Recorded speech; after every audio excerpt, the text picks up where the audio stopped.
Alright, hey, I'm SomeoneNamedDean. Welcome. That's me. You can see the logo there. We're gonna hit this button here and it's gonna reveal what I'm looking at. Hopefully.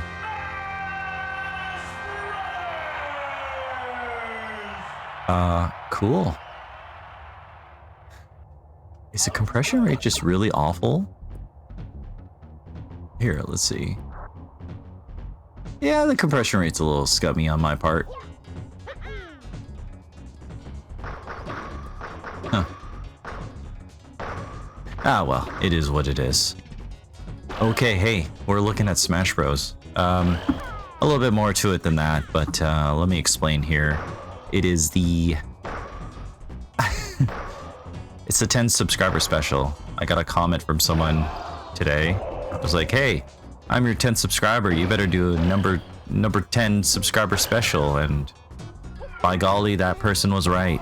I had meant to do a 4 subscriber special, 5, 6, 7, and so forth, and just kind of go with this some sort of, you know, meme type of thing where it's like, oh yeah, go subscriber, do some weird math and make a deal out of it. And but that never happened. I've been distracted with, you know, being alive and living and, you know, being a parent and other obligations.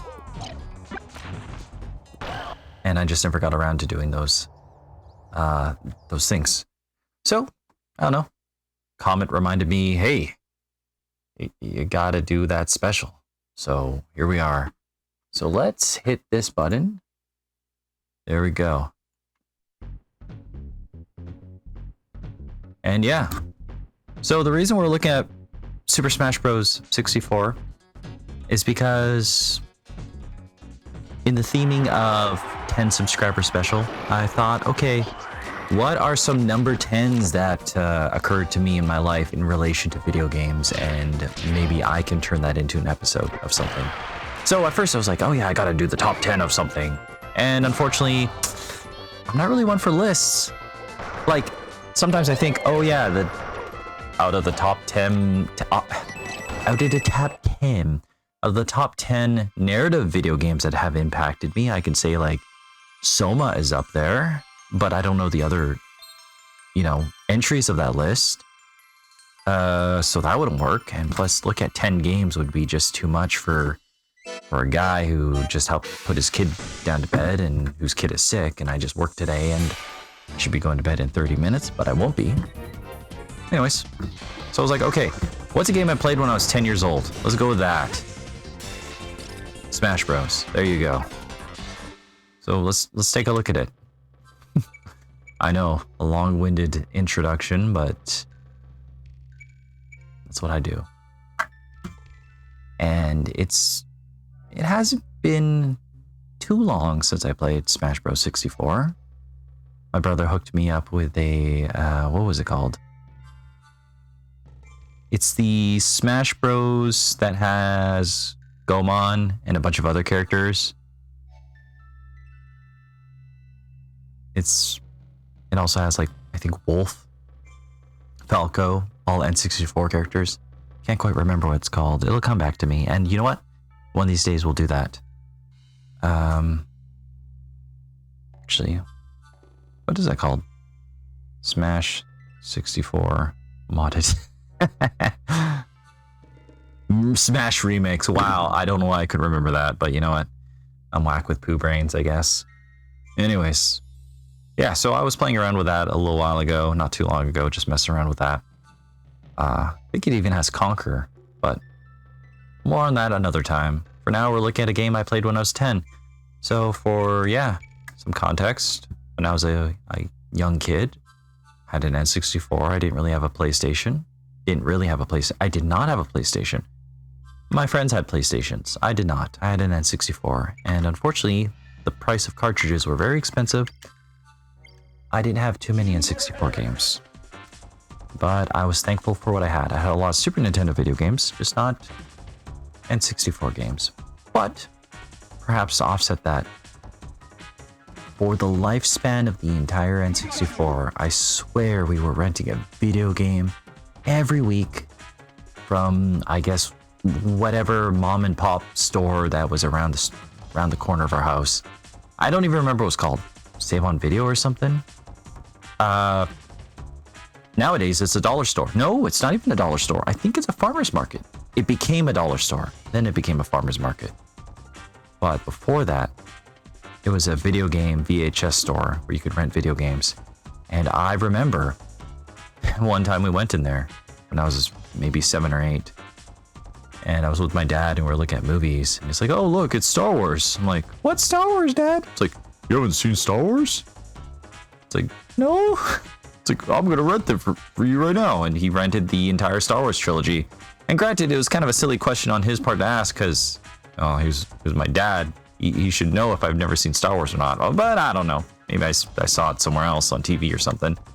But I kind of remember that. So he rented the entire Star Wars trilogy. He was selling it up. He was like, this best thing ever. You got to watch it.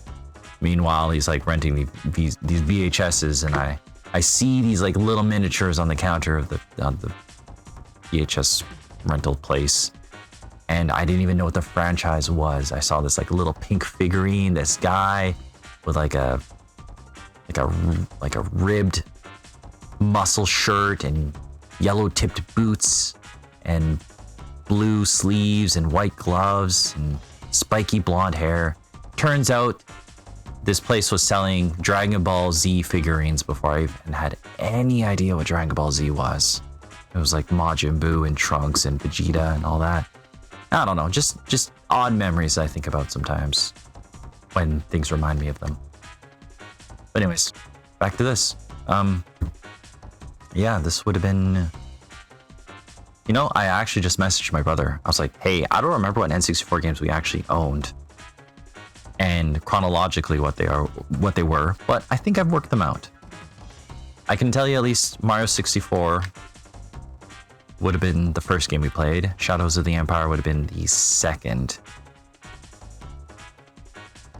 GoldenEye would have been the third. Probably Ocarina of Time would have followed after that. Then probably Smash Bros. And then Mario Golf. And I say that because I got Smash Bros. And Mario Golf on the same day. I believe it would have been for Christmas, maybe my birthday. And I remember being so excited to get both those games, opening up these obviously N64 box-shaped gifts under my Christmas tree. And I was so enthralled. I mean, I was excited about Mario Golf, and it's a great game. I suck at golf games. I suck at golf in general. I like mini golf though, and I really enjoyed the mini golf aspects of those games. But Smash Bros. Was something else. So, okay, nowadays crossover events are not really a big deal. Look at Fortnite. Fortnite has everything. You got Goku with guns. You got Naruto with guns. Who else has guns? Everyone has guns in that game. All sorts of franchise. Ryu from Street Fighter? Gun. Everyone's got guns in that. Anyways, for that, well, first off, I didn't know many franchises, but I knew Nintendo. And at the time, being 10, I would have been familiar with Pokemon, Star Fox, Zelda. I would have played many of those games. And I remember seeing this silly commercial with these mascots dressed up. Ridiculous. There's a Pikachu, I believe a Yoshi, a Mario, maybe a Donkey Kong, all dressed up. And it was playing that song that's like, oh gosh, I have to sing it because I don't know what it's called. And it's like, the me and you, blah, blah, blah, blah, blah, blah, blah, blah, blah. Anyways, that song. Anyways, the So Happy Together song, whatever, I guess. Anyways, they start kicking each other's asses. It's like, what is this? And I was hyped up. I was a little kid, 10, I guess. Yeah, I would have been 10 or 9, maybe when I first saw the commercial. Maybe 9, turning 10, I don't know. And, yeah. I can safely say I probably played this game when I was 10 because I either would have got it for my birthday or Christmas. But anyways. Yeah, it was a weird commercial, but I got hyped for it because the concept of Mario and Zelda, Link, No, I know his name's Link. I just say Zelda as a franchise name. But like everyone fighting each other for some reason in a party game, it was the coolest thing ever. I was familiar with Metroid. I wasn't too familiar with it, but I was aware of it as a franchise. There was no N64 entry for it, and I will admit, I haven't played it for. I haven't played the Super Nintendo Metroid game. And I haven't played any of the Metroid games for years. Although when the re-release of Metroid Prime came out, I did buy that immediately for some reason, and I haven't even opened it. It's just sealed on my shelf. The one that came out for the Switch, because I was really excited for it. I just never played it. But yeah. But you know, I was still excited for it. Star Fox, absolutely. I was familiar with Star Fox. Definitely one of the games I would have played on the N64. For Pokemon, well, obviously, Pikachu would have been my favorite thing on the planet, watching the Pokemon show. Some odd memories is that I would have had the fat Pikachu Pokemon card. I didn't own too many Pokemon cards, unfortunately. It was just one of those things we couldn't afford. Also probably not worth buying anyways. Though I remember one of my neighborhood kids, like I guess probably would have been a grade older than me at the time. He came around just selling Pokemon cards for $1, so I bought I was like, oh, okay, I'll buy a Machoke for $1. I think he was selling a Charizard for like $5, but I was like, yeah, I don't have money for that because I'm a kid. Spending too much money on Doritos and stuff like that. No, really, I love Doritos. Or at least I did. I don't eat them as much nowadays, but still. Yeah, thinking back of that would have been like a first generation Charizard. Yeah, just an odd memory, but yeah, Pokemon. I would have had version yellow. I had a teal colored Game Boy Color, and I would have had that transparent purple plug-in flashlight so I can play Pokemon in the middle of the night. And there was definitely many hours playing that game when I should have been asleep. And I remember just straining my eyes because it's like I was reliant on that flashlight to illuminate the Game Boy Color, because that was an era when those handheld consoles, I guess, didn't have a backlight. Kind of weird to think about, but yeah.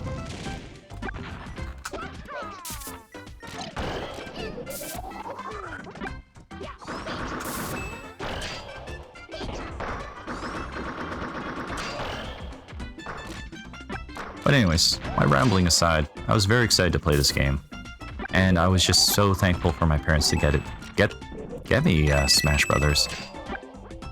Not that I remember too many times that I've actually cried because of happiness in my life. It's far and few between. I can certainly tell you that when my son was born, that was definitely one of the times that I shed a tear. And maybe getting married, absolutely. I'm not afraid to admit it, and one of them would have been Smash Bros. 64. So, children, sons, if you're watching this, the tears I shed for you is equivalent to Smash Bros. 64, aka you're as monumental as Smash Bros. 64.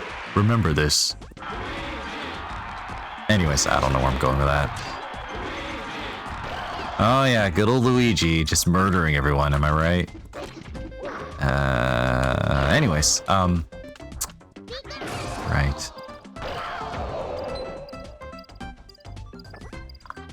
Oh no. Oh, goodness, I didn't do that right, but I did it just enough.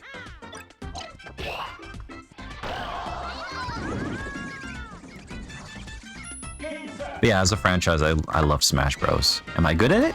Oh, no, I'm terrible. Terrible. But some of my fondest memories are this game, of course, as a kid, and later on in 2001, well, Smash Bros. Melee. I remember my cousin. Let's call him CJ. Him and my buddy. Oh, what do I call him?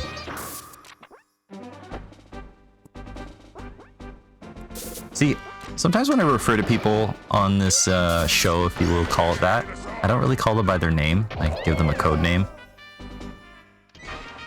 Also, that's always how I killed Pikachu in this level. Just somehow by accident. Aimlessly. Always happens without fail.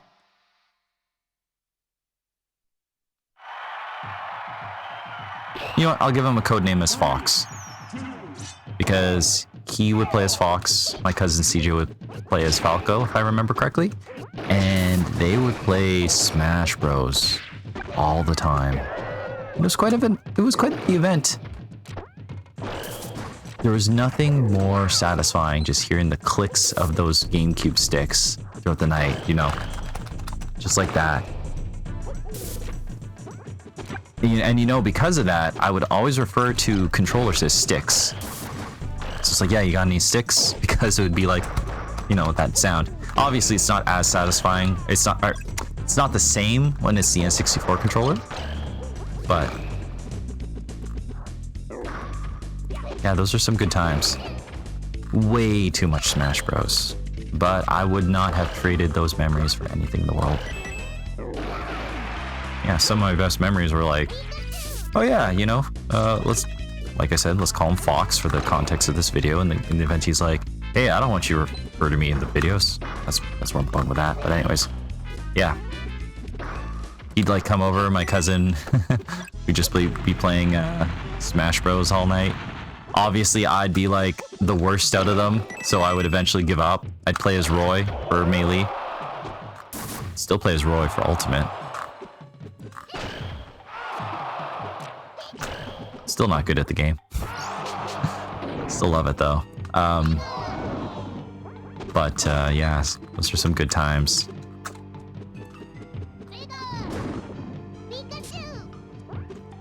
And you know, if it wasn't Smash Bros, we'd be playing other games too. But Smash Bros Melee is what I remember the most. In between things like, you know, playing the GTAs on my cousin's PS2. Other sort of games. I'm trying to think. God of War? Yeah, I definitely would have played God of War. I think he had Shadow of the Colossus. Oh, the WWE games. Or WWF, I guess. I don't know. SmackDown. Was it called SmackDown? Go to your room.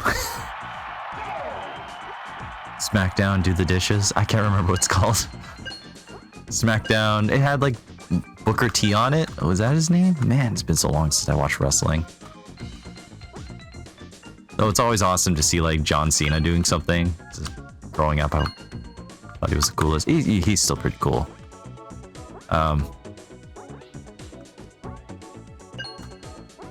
It's also cool seeing like Batista in things just randomly.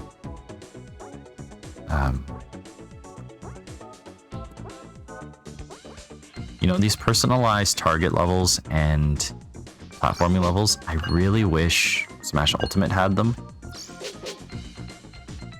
Instead of the generic, like, overall encompassing levels, but...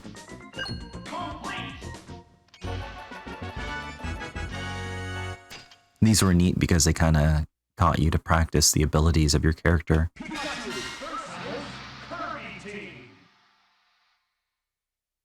I remember when I saw this for the first time, I was just blown away. Like, oh my goodness, Kirby can have all these abilities of all the characters in the game.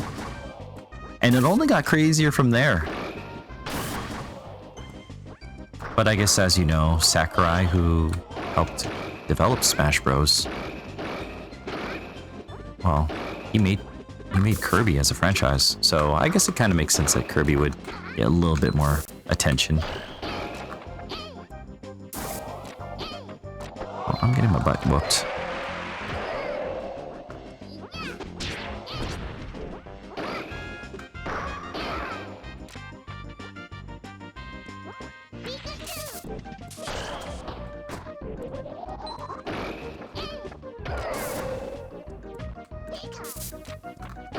And my wife recently beat Kirby in the Forgotten Lands. That was a good game.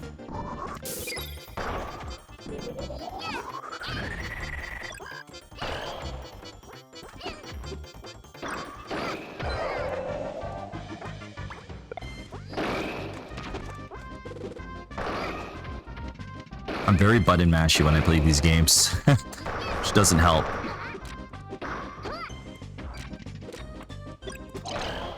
I remember after not playing Smash Bros. Melee for the longest time and then playing Smash Bros. Ultimate and going back to it.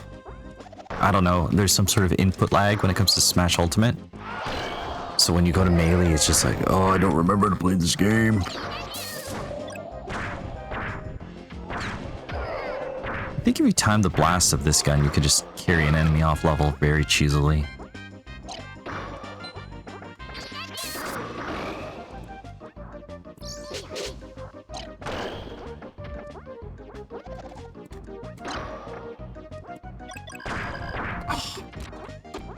I messed that up.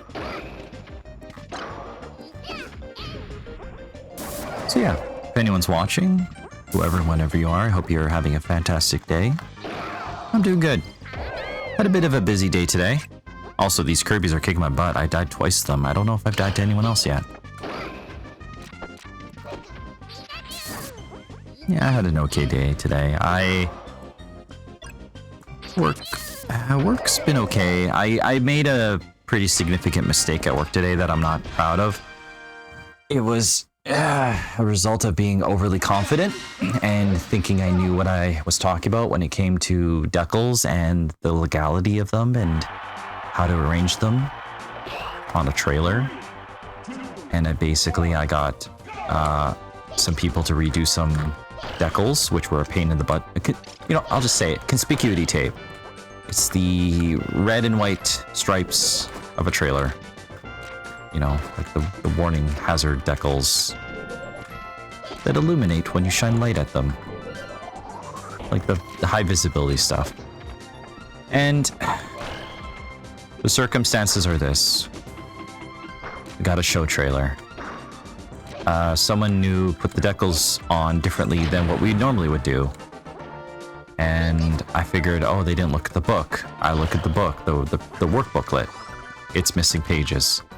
That's another story for another time. I won't get into that. I know I got into that during one of my Darkest Dungeon playthroughs, which when I get around to editing, I am going to omit a bunch of it because, you know, there's things to complain about.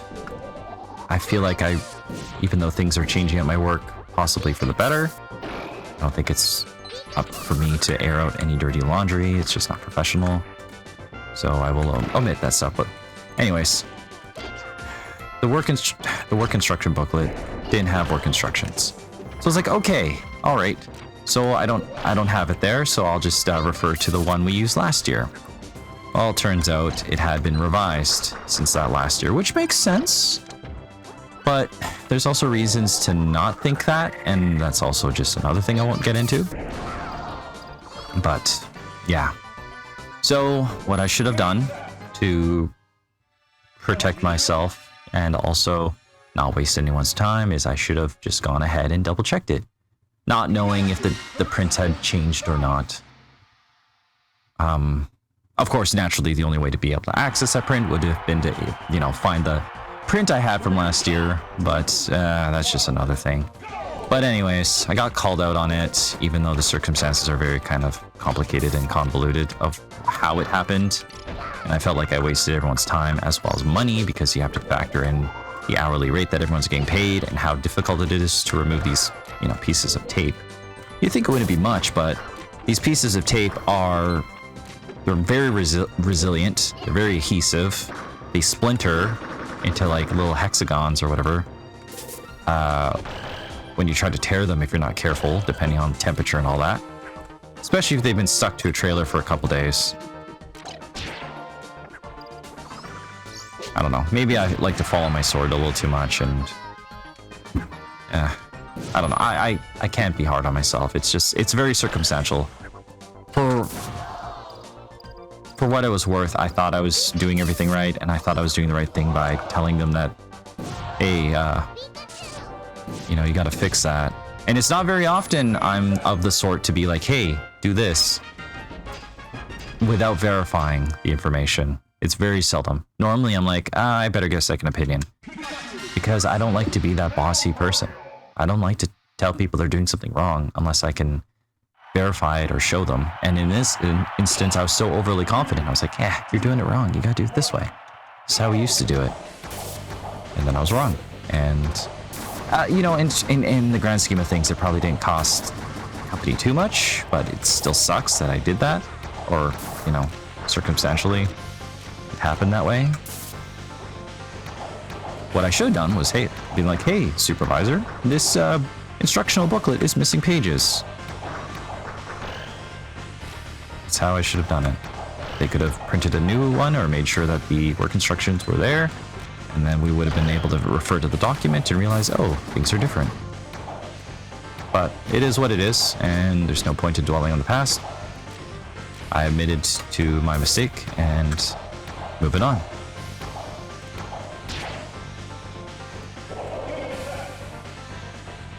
Right, I'm chatting a little too much.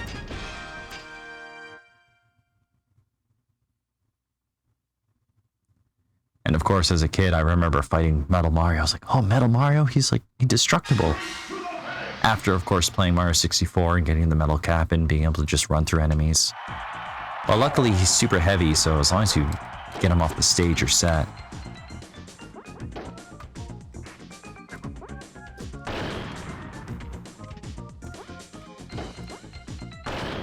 I remember one of my favorite things to do in this game is to get to this level as Captain Falcon and see how fast I can beat it. Because in this game, he is the fastest sprinter.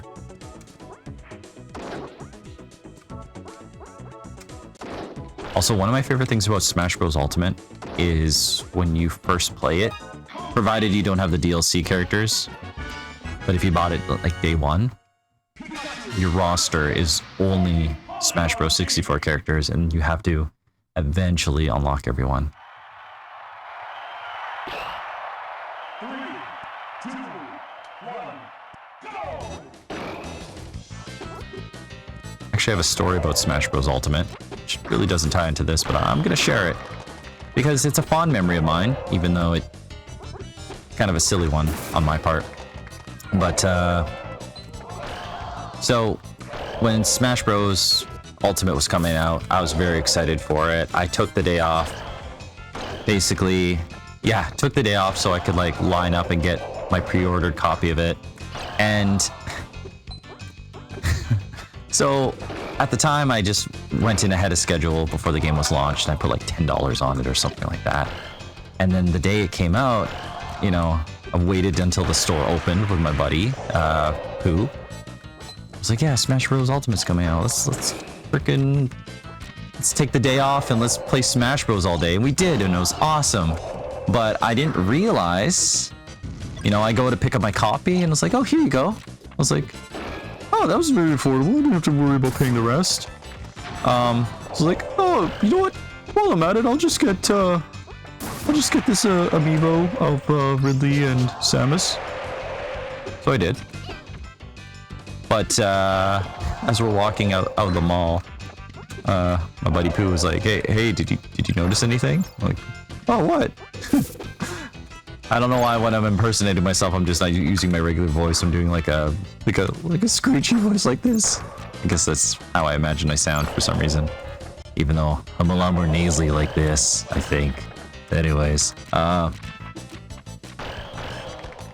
was like, "Oh, yeah, I don't know."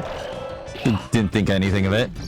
And then after a while, he eventually pointed out, it's like, yeah, you didn't really have to pay as much. I'm like, oh yeah, I must have put more money on it. Short story long, at some point, my buddy Pooh, I guess when he was pre-ordering Smash Bros, he was like, oh, hey, you know, it's check to see if I had pre-ordered it, and he paid the rest. He must have put like $60 down or something like that. And I failed to realize it. So then, like, not realizing the difference, I just went ahead and freaking bought like $30 or whatever it would have been for amiibos. And, you know, awkwardly, I'm like, oh, thank you. And I was super thankful. I'm also just super, like, awkward about things sometimes, especially when someone does something nice for me. I still have yet to make it up to him. I had been thinking like, oh, well, you know, one of these days I'll order a Jigglypuff amiibo. He already has one. But I'll get some green stuff that you use for miniatures, you know, the moldable plastic or whatever. You can kind of use it for kit bashing or whatever. Hardens into like a plastic. I was like, yeah, you know what I should do? Sometimes he'll use like custom character colors. I think he uses the green one. I should find out what the costume is and just alter it.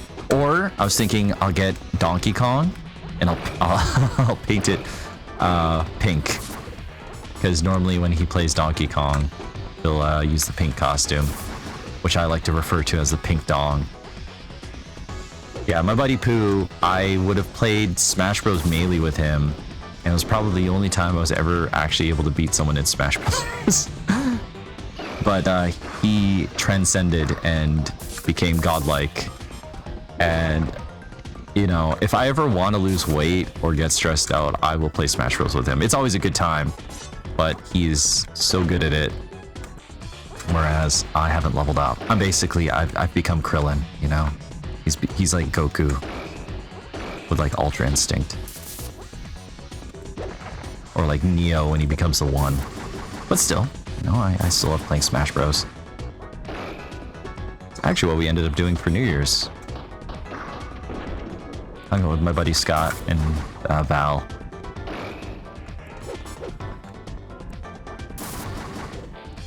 And Dandelion.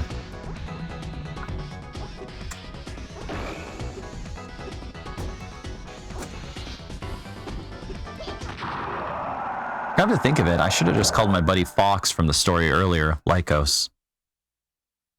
That's the username he went by. Should just maybe refer to people's usernames. It makes more sense.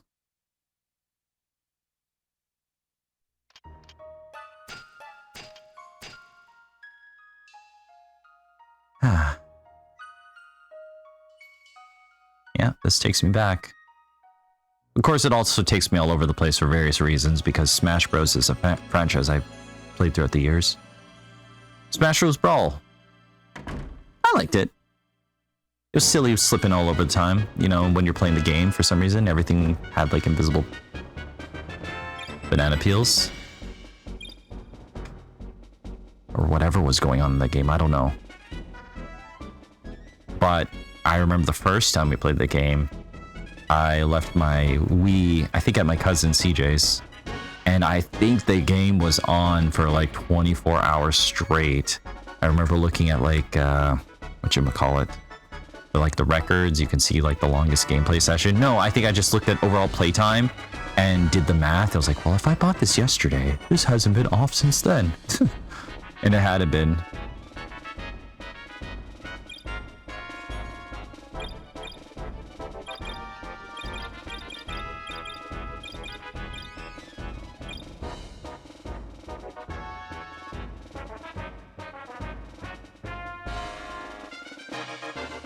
Satoru Iwata.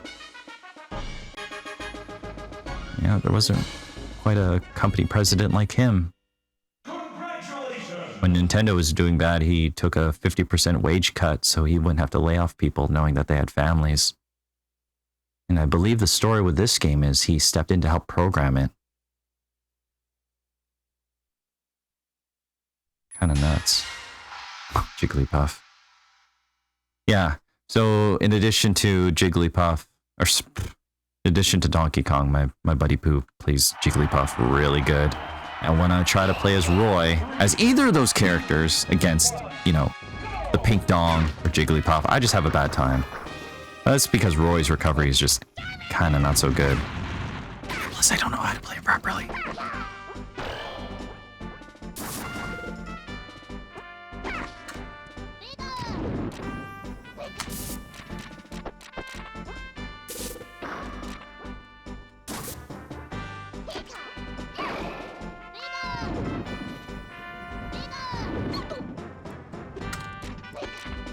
Goodness.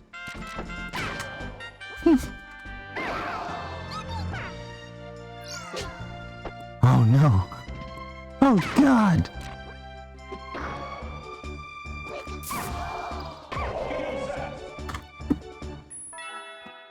Hey, you can now use the balloon PKmon. Jigglypuff. Hell yeah, brother. You know, when I look at that HAL Laboratory logo, I always thought those little paws were eggs. I thought it was like, oh yeah, cool dog, keeping those eggs warm. Anyways, yeah. That's Smash Brothers. I feel like checking out another game that has to do with the whole number 10, pertaining to the whole, you know, number 10 subscriber special, so bear with me a second, would ya? Smash Bros, will I revisit this game? Yeah, maybe one day, I don't know. I guess that's kind of the thing about me, is I'm just gonna play whatever I feel like, figure out what I'm doing along the way. Okay, so I'm gonna do this. I'm gonna reset. And we're going to look.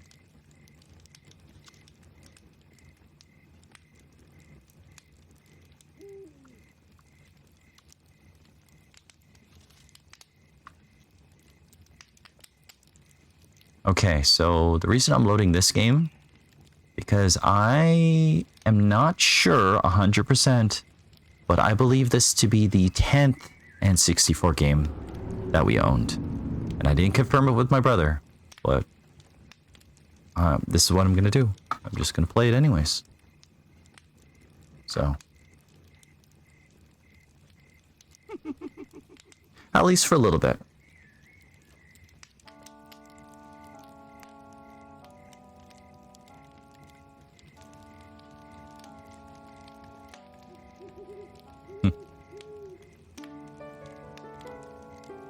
Majora's Mask.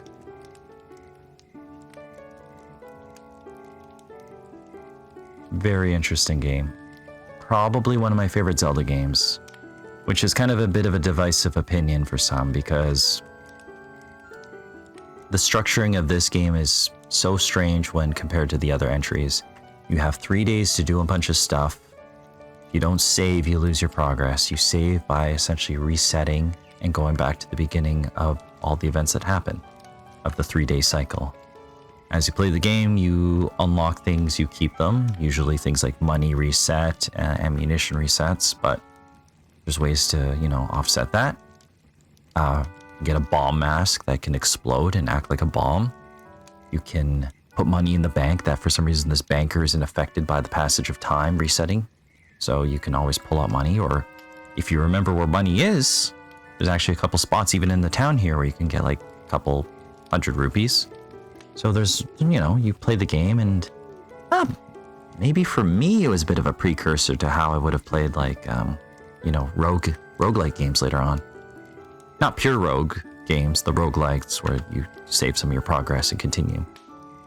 And one of the things that fascinated me about this game is everyone had like a 3-day cycle where they would do things throughout the day, and you can kind of just observe and wait and study and see what they were up to. And it was always interesting talking to them at different times of the day and just seeing the tragedy unfold about people either, you know, being aware that this moon is going to crash in a couple days, and just how horrifying it was and how hopeless they were.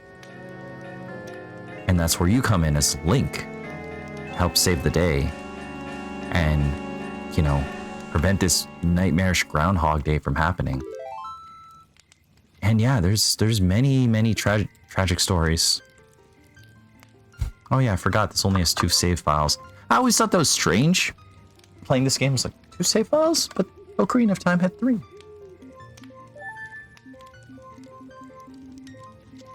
You know, I had planned on playing Ocarina of Time first, but we'll just visit this one. Actually, no, I planned on playing A Link to the Past first for this whole whatever the heck this YouTube channel thing is. But we'll just revisit this for the sake of this number 10 special. In the land of Hyrule, there echoes a legend held dearly by the royal family that tells of a boy. A boy who, after battling evil and saving Hyrule, crept away from the land that had made him a legend. Done with the battles he once waged across time, he embarked on a journey, a secret and personal journey. A journey in search of a beloved and invaluable friend.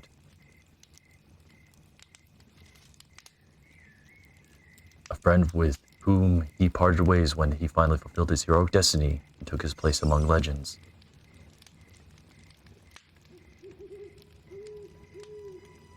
And the interpretations and lore behind this are interesting. A lot of people say he was looking for Navi, which I think may have been confirmed. Some people say he's actually dead and he's becoming a Stalfos, which was implied in the first game. You know, if you did that side quest with the blue Kuko or whatever, and the Carpenter's Kid or whatever.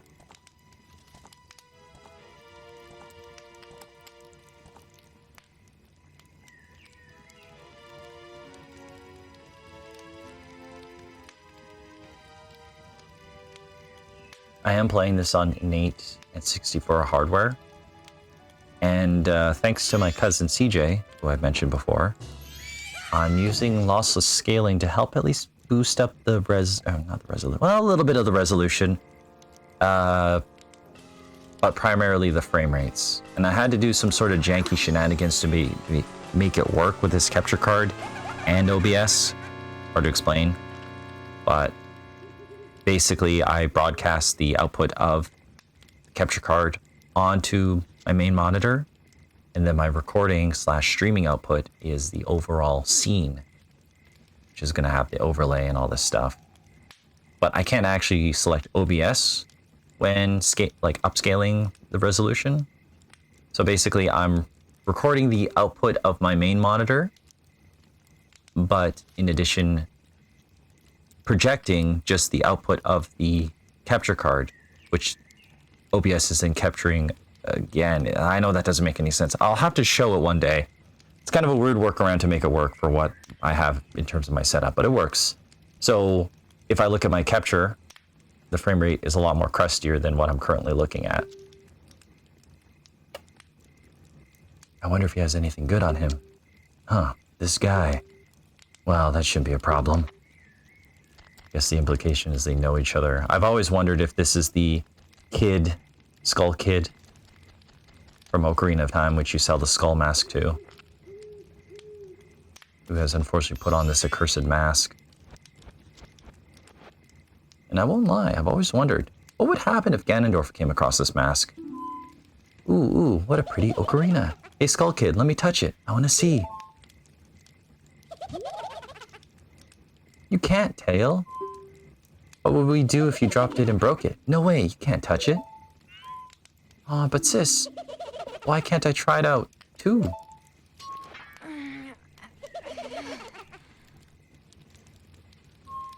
It's the Ocarina of Time.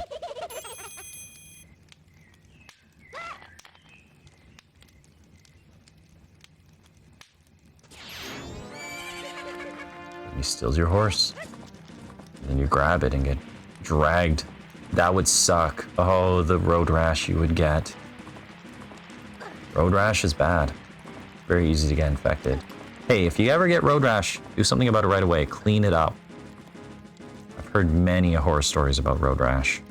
Just pieces of gravel getting lodged deep in your skin, getting infected. I've even heard of some stories about getting amputated.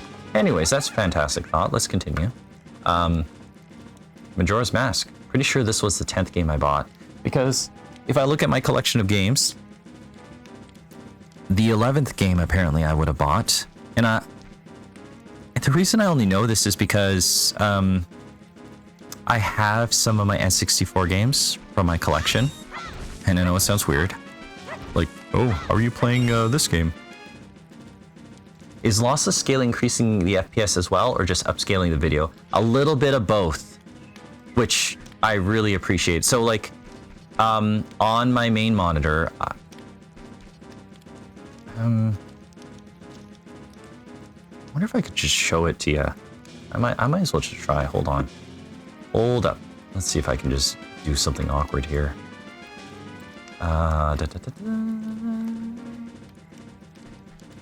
Watch me just break everything. Can I do this? It's not working, everybody. Yeah, it is. Okay, so Right now, you're looking at the projection time. No, actually, looking at it, I'm curious. Settings is loading, which had control just frame rate. Now, within this one here. So rock 3, I think this one's like 12 frames per second. Which, you know, that's kind of was copy. There we go. Okay, click on that profile. I have the audio, and then let's see here. Go back to my lossless scaling. So here, kind of run around a bit. Kind of Windows 11. Yeah, you know, funny thing about Windows 11 is they got me good. They snuck up on me. I was clicking no for the longest time, denying Windows 11, and then one time, I swear to God, it asked me if I wanted to update it. And I know this is going to sound like a tinfoil hat theory. I swear they swapped the yes and no button, so then I accidentally ended up pushing yes, and then it started loading, and I was like, crap. And then I was just too lazy to roll it back, which I could have done, but, you know, it's like, do you turn off your computer when it's updating the Windows? No, because I hear that can lead to, like, corruption, stuff like that. Anyways, right. Oh, yeah, dude, it totally tricked me. I was pissed. And the thing about it was, when it first came out, I swear Windows 11 had less features than Windows 10. Like, for example, like your folder icons didn't preview what was in it. So it's like, oh, okay, what's in this folder? Oh, it's this. I mean, obviously, well, here's the thing. If you're like me and you're doing photoshopping and you're too lazy to name your projects, other than like ADSGF or whatever, 227 or I don't know. It's like, oh, I should have done better. I mean, I was reliant on just previewing it. So, you know, that got fixed like a year later. Anyways, I'm going on a tangent here. Let's mess around with the upscaling here. So I'm gonna hit unscale. Let's go to, just out of curiosity, frame generation. Go to a higher number. So this is going to be LSFG 3.0 mode X4. Let's scale. I'm going to hit the isolated window, which I was trying to poorly explain. Let's see. Now, I don't know if it's going to capture it, because here's the thing. My monitor is running at 120 frames per second. My stream is just at 60, and that is a choice that I've done just because of file sizes. I actually feel like this actually looks really good on my end. I know you're probably not seeing it.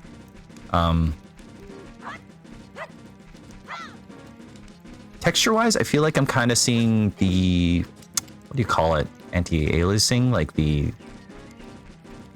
kind of like the pixels, but I think that's just given.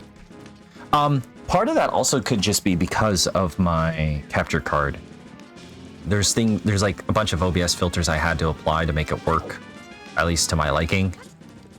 Like to make the colors look less washed out, stuff like that. It's what I get for paying like $20. Considering what it can do, it's not bad. But there are times where it's just frustrating.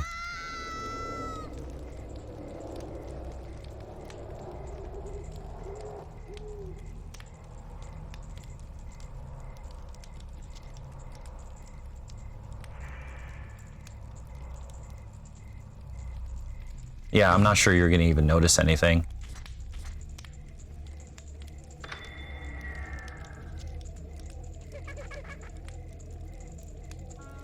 Looks the same to you, yeah, okay. It does look better on my end. A little bit of weirdness though, but it does look actually pretty good. I don't know how to explain it. What's that stupid horse of yours? Doesn't listen to a word that's said to it. There's no point in riding a thing like that, so I did you a favor and got rid of it. When I used it on Silent Hill, I remember having issues with OBS being able to record what I was seeing. Yeah, I was experiencing that as well. And I know my workaround makes no sense, but it's working for me, at least in terms of me playing it and capturing some of it. Now, I think if I went into the OBS settings and chose to cap the frame rate at a higher frame rate, I think you'd be able to see it. I have it broadcasting to 60. So I don't think it's unfortunately going to be able to see it. But I am seeing it, and it does look a lot smoother. Surprisingly. I just think I would probably get a lot more out of this loss of scaling if I just had a better capture card, because I've seen some of them just boost up the fidelity of the resolution. And I feel like when you have better resolution using this lossless scaling, it just works a bit better. At least in terms of resolution. Frame rate is pretty good in my opinion. I hope I'm not being too contradictory with what I'm saying.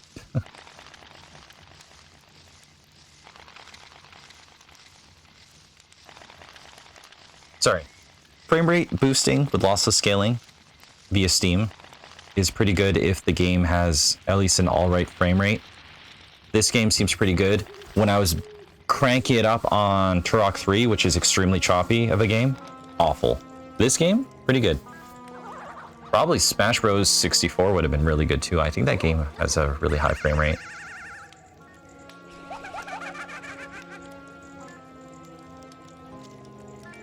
Actually, just out of curiosity on my end, which you totally can't see, I'm just gonna pause it just to see this whole him. Yeah. Turning it off, you can kind of see his little jiggy, his little jiggle in the air. Yeah, it does look way better. It's hard to explain. Shucks.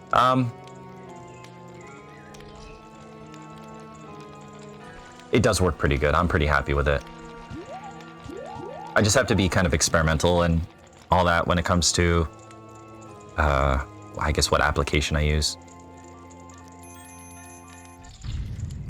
So, of course, I'm kind of talking over the game and just rambling because that's just the kind of mood I'm in. Oh yeah, it's fantastic, by the way. Thank you for getting this for me. And for whoever and whenever someone is watching this maybe later, I'm talking to CJ, who got me the lossless scaling. And also was a person who whooped my ass in Smash Bros. As Falco, who I was talking about earlier. I was playing Smash 64. And who also gave me a bunch of fantastic advice regarding what I should do for my channel, which I will definitely probably do this weekend. I'm just so, well, lazy. No, it's just, when I'm tired at the end of the day, I'm like, I'd rather play video games than edit through all my catalog of videos. Why are you looking at me like that? What, is there something stuck on my face? I mean, you're just a glowing orb. You stop staring at that? Staring and just open that door for me?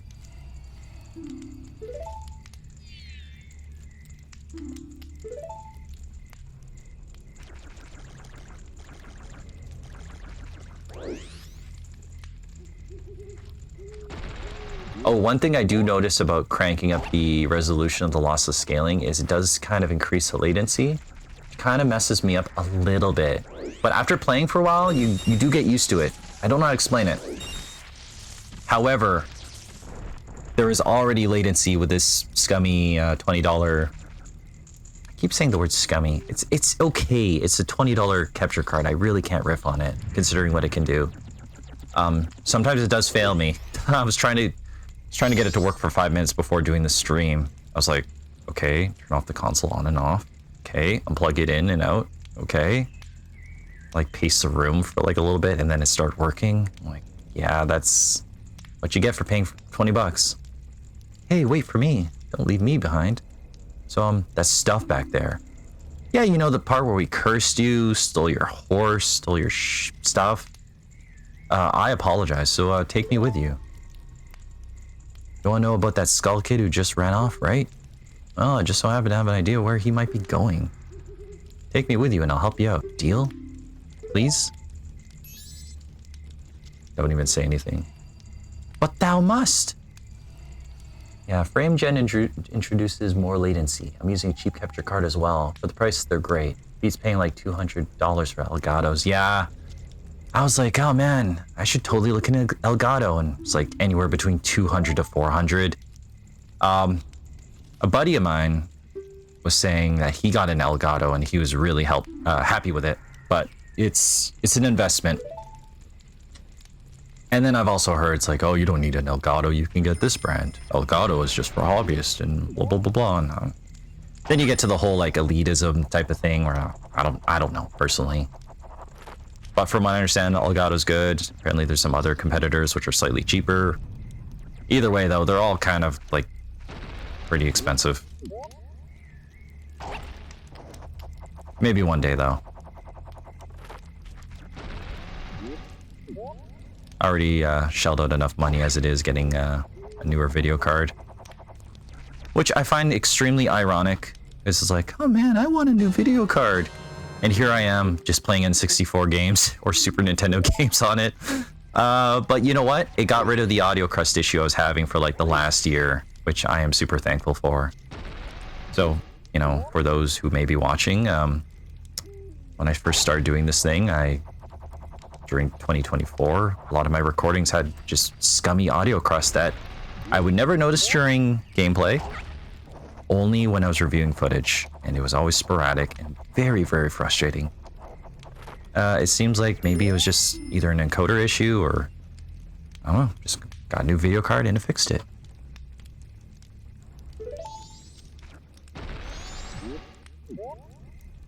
That's my issue too. When I bought my 2080 Ti, when it was still pretty new, I went straight to playing League. Yeah. Oh, that game. Yeah, I remember you and Lycos playing that game a lot, and like just the cryptic jargon you guys are talking about, like all the abbreviations with all the items and stuff. I remember one time like, hey guys, can I play with you? And you're like, are you good at the game? No? And you're like, no, Diener. It's like, we don't want you to hold us back, and then you guys are just like clicking.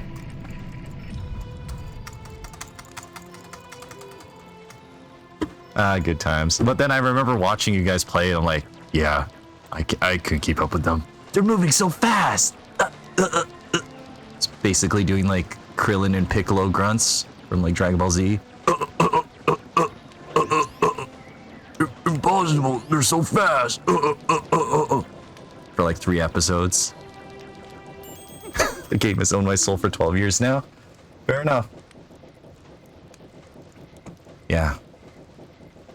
But hey, you know what? I'll say this. Hearing you guys talk about the lore of the characters was always very fantastic and interesting, and it got me even looking them up, even though I never played it. And then Arcane came out, and holy smokes, that is I watched the first season. Really good. Wow. So good. So beautiful. Yeah, I definitely will have to watch it. It's a little tricky with the kiddo because he's extremely impressionable. So I just want to try to avoid watching certain things around him. And I have a second kid on the way. Yes. Yeah. Have I talked about that? I hope I talked to you about that. I haven't really been so good with the... I haven't. Yeah, I suck. I have a second kid on the way in about March. Yeah, I'm awful. There's a lot of people I haven't mentioned that. Yeah. No, yeah. Anyways, you met with a terrible fate, haven't you? Yeah, it is right around the corner. Kid number 2. Yeah, I guess it just kind of never came up because I don't even really know how to go about it. Just like, I don't really like posting on Facebook and social media as much anymore. Just because of just how negative those platforms can be, or I just get trapped into like scrolling and not doing anything. I don't know how to explain it. Sometimes I'll just log on to Facebook and I'll just be like reading. And the way Facebook is for me is sometimes it'll be like 12 advertisements straight. I'm like, wow, this is a lot of stuff to scroll through to catch up with people. And then I just get tired and then I turn it off. Because at some point I'm like, you know what? I'm fed up. I'm just going to try to be productive, like clean up the house. So I forget to post things and update things or people. And And then the kid keeps me busy. You know, get home from work, I hang out with him, cook dinner, and then spend time with him.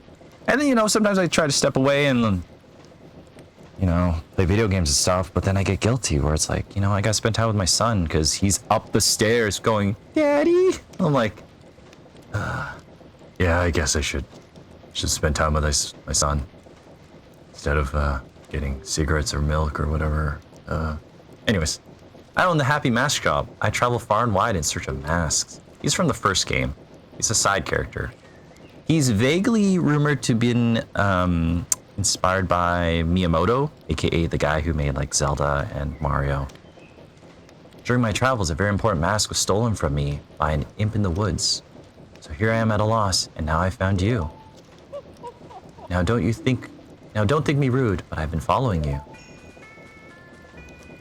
So, the development time for this game apparently was within a year. And allegedly this whole cycle of 3 days of just suffering and anxiety and all these emotions resulted in a very interesting game. But allegedly, the creators of this game were just dealing with a lot of just tension and this feeling of doom and gloom where they had to complete this game within a year or else, essentially. And in a weird way, I think this is represented by this guy who's kind of like I mean, I could be getting all this wrong. This is what I remember hearing about like years ago. That he could be representative of Miyamoto, who tasked him of like, hey, you got to do this thing. You got to get me my mask. Or in the terms of the development team, hey, you got to make Majora's Mask. Or else the world ends. But anyways. For I know of a way to return you to your former self. If you can get back the precious item that was stolen from you, I will return you to normal. In exchange, all I ask is that you also get my precious mask that the imp stole from me. What? Is it not a simple task? Why, to someone like you, it should by no means be a difficult task. Except, the one thing is, I'm a very busy fellow, and I must leave this place in 3 days. How grateful I would be if you could bring it back to me before my time here is up. But yes, you'll be fine. I see you are young and have tremendous courage. I'm sure you'll find it right away. Well then, I'm counting on you. The lossless scaling does look really good on my end. I'll have to one of these days adjust my OBS settings to kind of experiment and reflect it.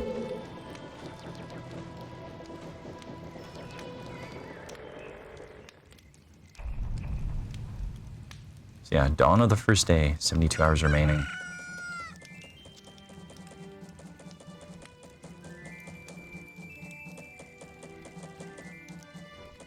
I don't even think I remember what to do with the beginning cycle of the game.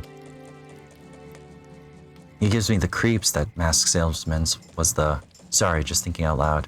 They stole the mask from him. But 3 days? Even if we never sleep, that still leaves us with a measly 72 hours. Talk about demanding. Well, don't just stand there. I'm going to see the Great Fairy. Look, you want to find the Skull Kid, don't you? The Great Fairy will know what he's up to. She watches over everything. Just between you and me, the Skull Kid is no match for the Great Fairy. Go to the shrine near the North Gate. You'll find the Great Fairy in there. So, I guess this initial cycle, you can't leave town when you're dressed up as the... when you're cursed as the Deku. Every guard is like, hey, you can't pass. You're just a kid. You need weapons. Stop right there, Deku Scrub. You intend to return to the swamp alone? It is dangerous outside the town walls, so I cannot allow a child like you to leave unaccompanied. You're not allowed to pass through here with an adult or until you are old enough to carry a weapon. So they don't let you through. I'm pretty sure there's ways to jank it. And then, yeah, you can kind of preview characters like that, dude. Do their own thing during this time cycle of 72 hours. So if I remember correctly, we gotta do some sort of side quest involving a land title deed. Yeah, with this guy. We need his flower to jump up to this platform that we can't jump up to. In order to, yeah, at least complete this initial first cycle. This is my private property. Don't try using it when I'm not around. And yeah, dialogue. dialogue changes depending on what kind of mask you're wearing. I regret the fact I never got to play this game when I was younger. I mean, it's hard. It's a hard game to sell because, like, you would have had to play Ocarina of Time to, you know, kind of like appreciate it, and then you would have had to been okay with that the fact that this game is vastly different than Ocarina of Time, and well, not vastly different, but just weird. I know that the cycle aspect is definitely a turn-off for some people. And then you would have needed to get the expansion pack, which was basically on the N64, there was that little cartridge slot. You had to swap it out with some sort of like $60 expansion pack or maybe 90. I remember it being expensive. And I think you only needed it for some games. This game and Donkey Kong 64, which I never played. But yeah, you know, it was kind of like one of those things. It was a product of its time, and I have a lot of nostalgia for it because, you know, I played a lot of Ocarina of Time, and I played this game, and I was like, whoa, this game's dark and edgy and deep. You know, granted, I was also listening to a lot of Linkin Park around the same time, so maybe that helped too. Oh no, the Great Fairy. So, Skull Kid's kind of a bit of a jerk. He seems to be, you know, cursing people left and right, and this is the Great Fairy, and they're kind of shattered into many, many pieces. All right, I forgot I have voice mod. I might as well use that. Why not? Young one, please hear my plea. I have been broken and shattered to pieces by the masked Skull Kid. Please find the one stray fairy lost in town and bring her to this fairy fountain.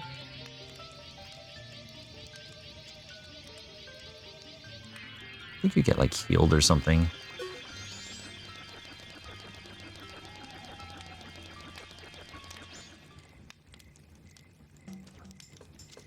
Yeah, I think they heal you, but you have to find all their broken pieces in order to get the buff that they grant you.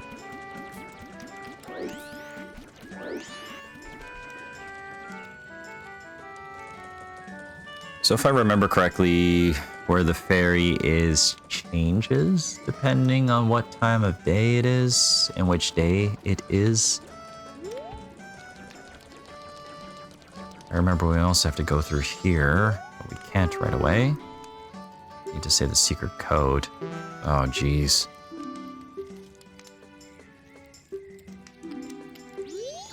Gym. Yeah, I gotta see some gym guy.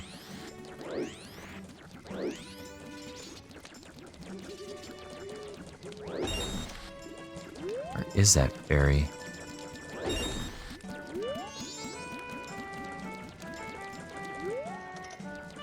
Yeah, I remember that postman here. His story's kind of tragic because I think he dutifully delivers mail across the town.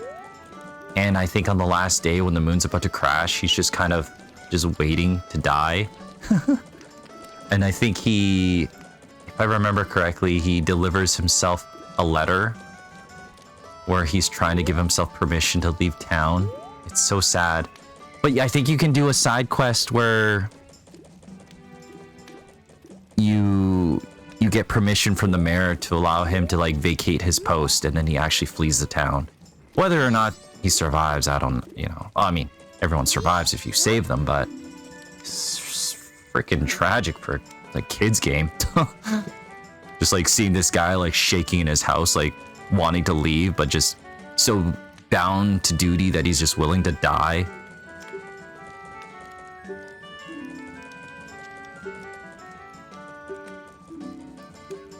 So basically he's saying, hey, you gotta take the secret route, find our hideout in the bomb tower.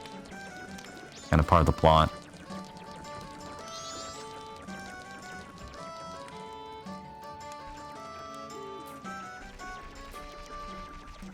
I'm trying to remember the last time I actually played this game. I think back to it, and I remember my youngest brother probably being 5 or 6.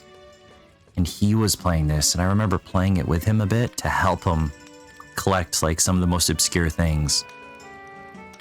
Yeah, it's kind of strange to think about that. because I remember my younger brother in a way that like he's taller than me now. My God. But sometimes I look at him and I remember when he was like 5. And some of that same energy when I remember him as 5, I can see in my son. Because I remember my youngest brother was like, "Oh yeah, play with me, Dean." I'm like, "Okay." And now my son is like, "Yeah, play with me, Dad." I'm like, "Okay." I'm like, "Huh." Yeah, the more things change, the more they stay the same, I guess. I don't know. Sometimes it's nice to look back, I guess.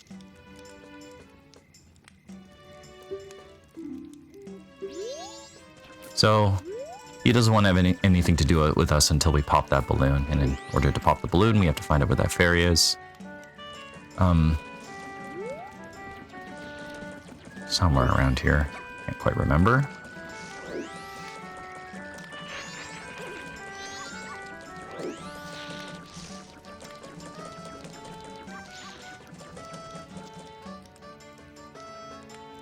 Yeah, even though you can't see it, the higher frame rate is an odd treat. And I say odd because I think like the native frame rate would have been less than 30 for this game. And it's weird seeing it go like 60. I think it's going at 60 frames. I probably have it capped at 60, I'm not sure.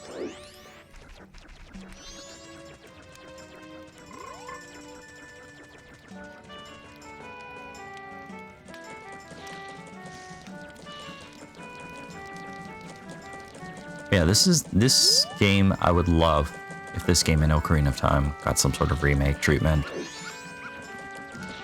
Some sort of updated modern graphics. I would love it if, yeah, a bunch of the Zelda games essentially got the Resident Evil 2 remake or Silent Hill 2 remake treatment, where they're just, you know, quality of life improvements, modernized graphics.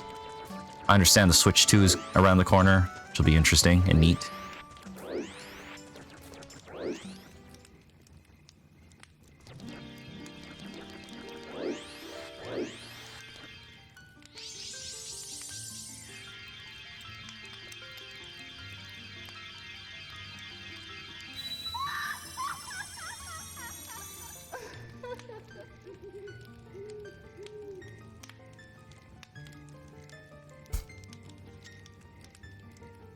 Tattle, and you, young one of the altered shape, thank you for returning my broken and shattered body to normal. I'm the great fairy of magic. I thought the masked child was helping me, and I grew careless. All I can offer you now is this.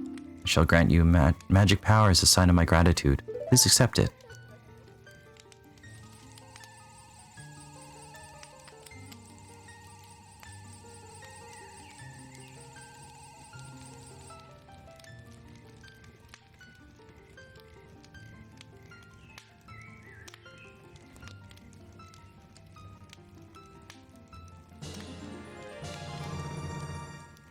Been granted magic power. Your current form, press B to shoot bubble blasts. Press and hold B to blow a big bubble. Release B to shoot it. Your magic power decreases when you shoot. Replenish it with magic jars and potions.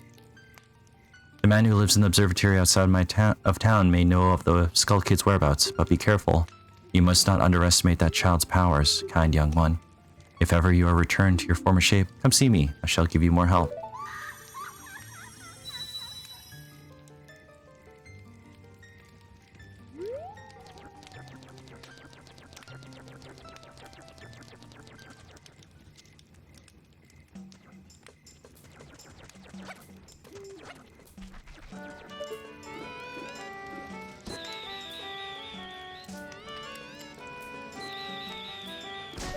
Yeah, aiming the whole bubble thing is just awkward.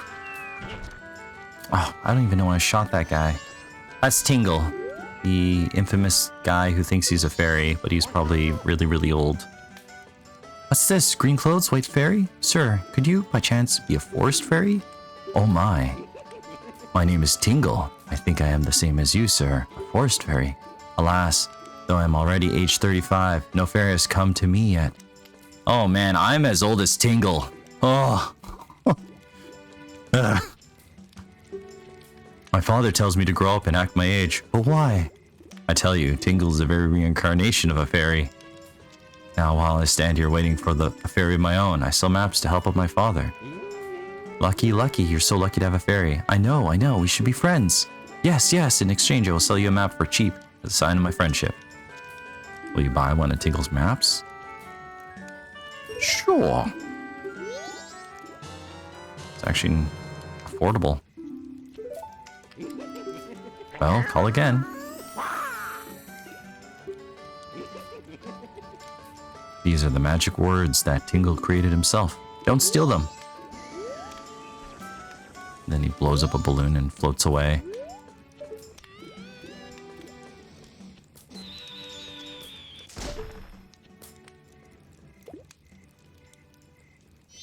Then we can talk to him, and I think he's like, hey, play hide and seek. Are you the one that just popped that up there? Not bad for a Deku scrub. We bombers have a hideout that leads to the observatory outside of town. You need a code to get in. Maybe I'll tell you what it is. But don't think you're getting it that easily. I can't just tell you what the code is. You have to pass the test first. Are you ready? All right. Line up, guys.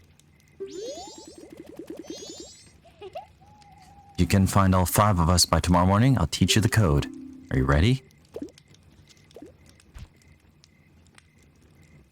Okay, I think it's basically just hide and seek or something.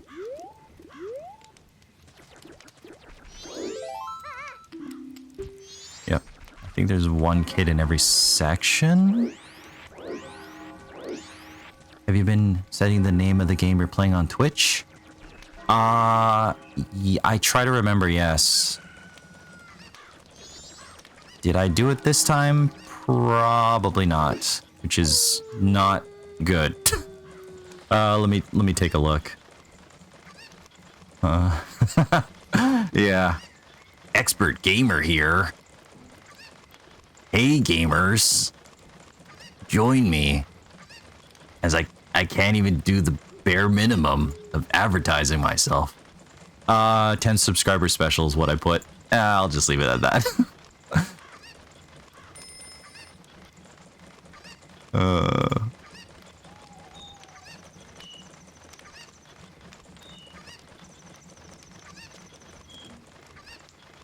Anyways, yeah, don't worry, cousin. I'll get there one day. Might help people find your stream. You're right. You're not wrong. Sometimes I'm just like, I feel like playing video games, and then I'm like, crap. I gotta actually go through the effort of doing that. It's not even that much effort too. I don't know. I gotta make it habit. That's what I gotta do. I gotta condition myself, memorize all the steps I need to take. People have been coming and going even though you didn't set the game. Oh, good to know. I guess I didn't really set the game because I was just kind of aimlessly going to cycle through them. But there's definitely a lesson to be learned from that. And yeah, I have my viewer count disabled. So I don't even really know how many people are watching because it just... I don't know, for some reason just seeing how many people might be watching causes me to freeze up a bit. So I just disable it. It just makes me not worry about it. And plus I don't want to be like, hey, thanks for joining the stream. What are you up to? Because then they're like, oh man, I just accidentally clicked on you. I don't want to be here. Gosh, now I gotta engage with you? Damn it.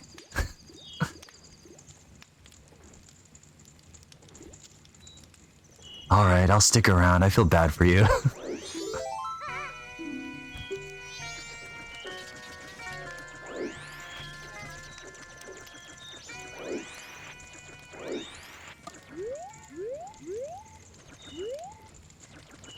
But yeah, I always found this game to be oddly atmospheric just because of the day and night cycle.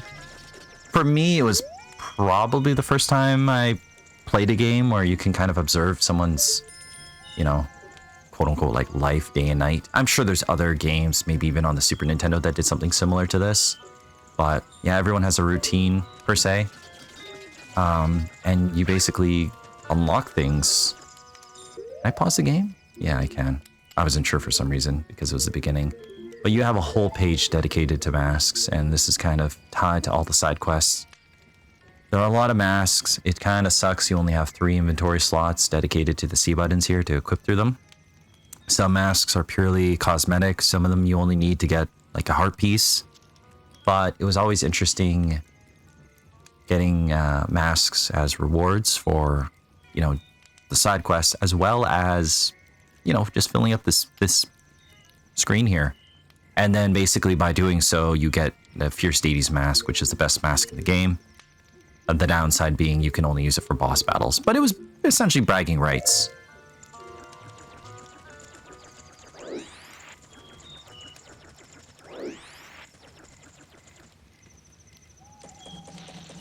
So I think what I'll do is I'll just play this until I finish the first cycle, and then I should probably go to bed.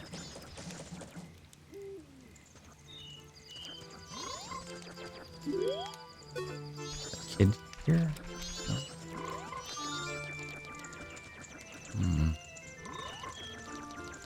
Trying to remember where that kid hides. There's 2 more of them, right?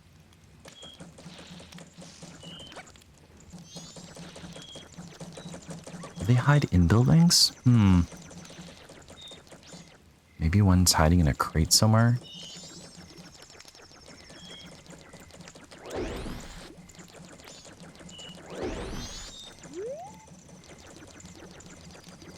Oh, he's up there. Yeah, okay. Can I open this? No, I can't. So how do I get up there again? Yeah, I like the soundtrack of the game. It's very iconic. I think all Zelda games pretty good. Or all Zelda games. All Zelda music's pretty iconic. Oh right, I gotta use a flower here. That's what I gotta do.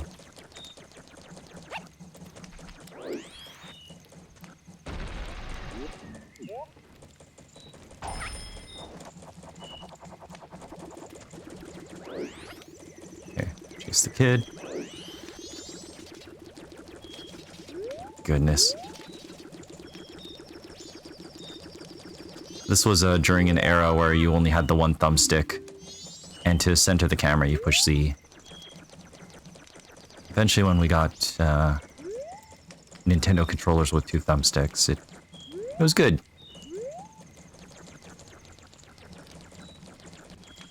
Only 1 left. Where the heck is that other guy hiding?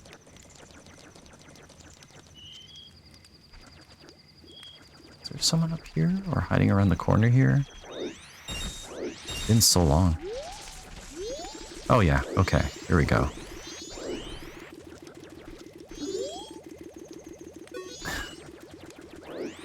Kind of low-key panicking because I'm like, if I try to tag him while he's at the doorway, I'm just going to leave the place. Oh, you...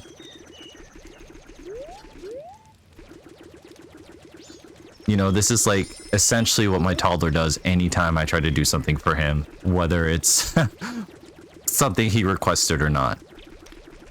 Feeding him, changing his diaper, getting him ready to go out because he wants to go to the park. It's like, oh, see you, Dad. Like, son, you wanted to go out. You're asking me to go out. And then, of course, there's more urgency where we're in the process of potty training. It's like, I gotta go pee.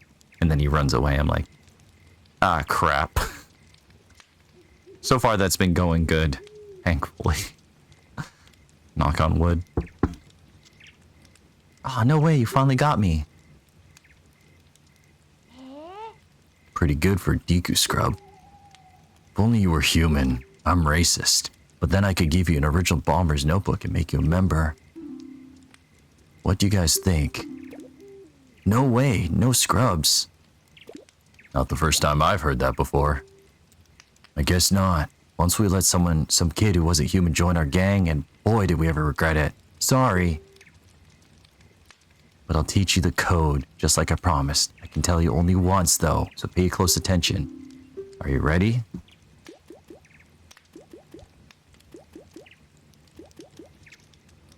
This number always changes between playthroughs, I believe. So even though the guys know who I am and I did their little game, I gotta tell them the passcode. Otherwise they don't let me in. But I think that, if I remember correctly, maybe it changes each time you play the game, but I think once you know it, you just go up and say the code. Oh wait, this is a different guy altogether, so that would explain why they don't know I know the code.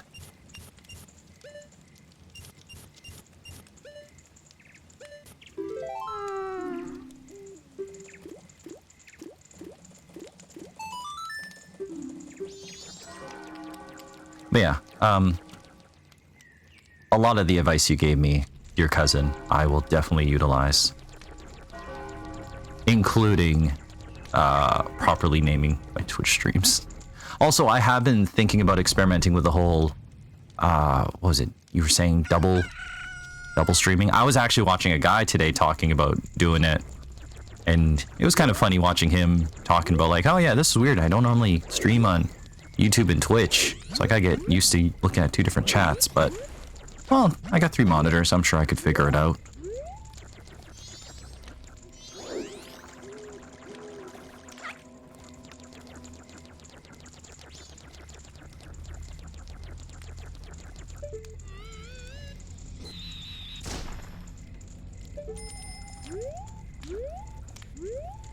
That was a little bit choppy, even with the boosted frame rate.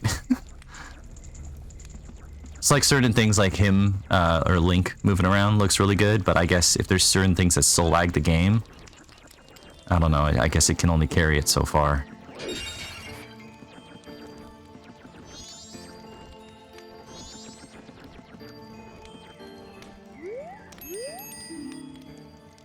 I wonder how the astronomer knows the Skull Kid. Whoa, look at the time. You don't even have 2 days left. Yeah, it seems like everyone knows the Skull Kid because he's just messed up. Not messed. Well, I mean, maybe he's messed up. He's going through some stuff. He's definitely wearing a cursed mask that's super evil and it's going to destroy the world, but he's also just getting in everyone's business and cursing them and all that.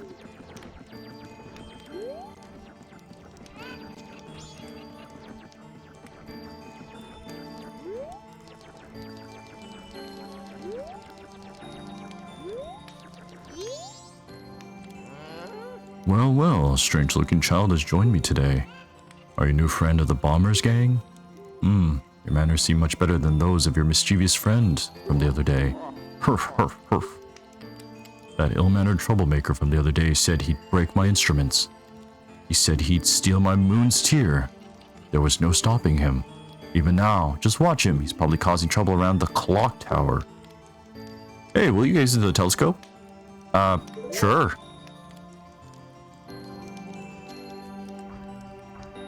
And basically that was a hint to look at the top of the tower here.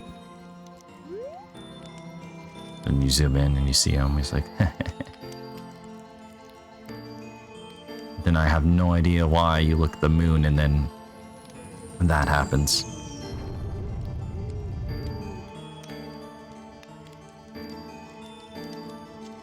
And then he spanks his rump and then jumps off. I believe he used this to kind of look around.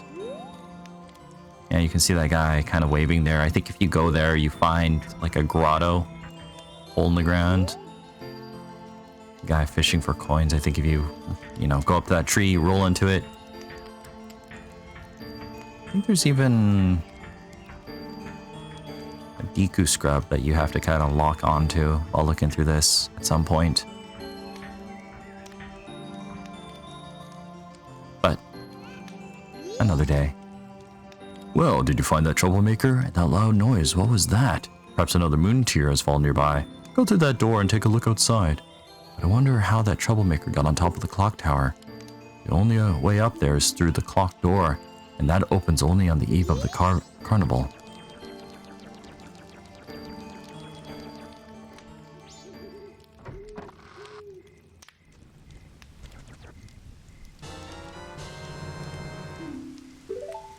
Sparkling beauty radiates strangely.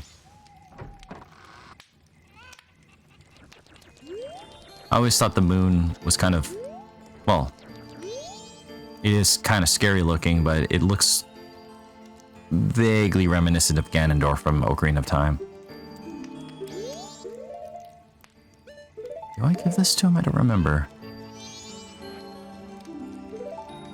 What do I do with it? Nope. Okay, I think we give this to the Deku Scrub. Must be.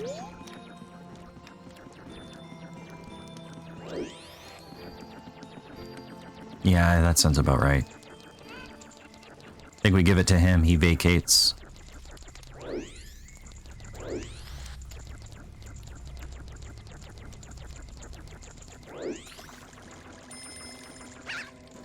That guy's observatory being adjacent to a sewer, it must stink.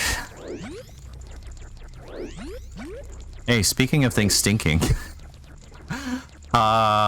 today at work,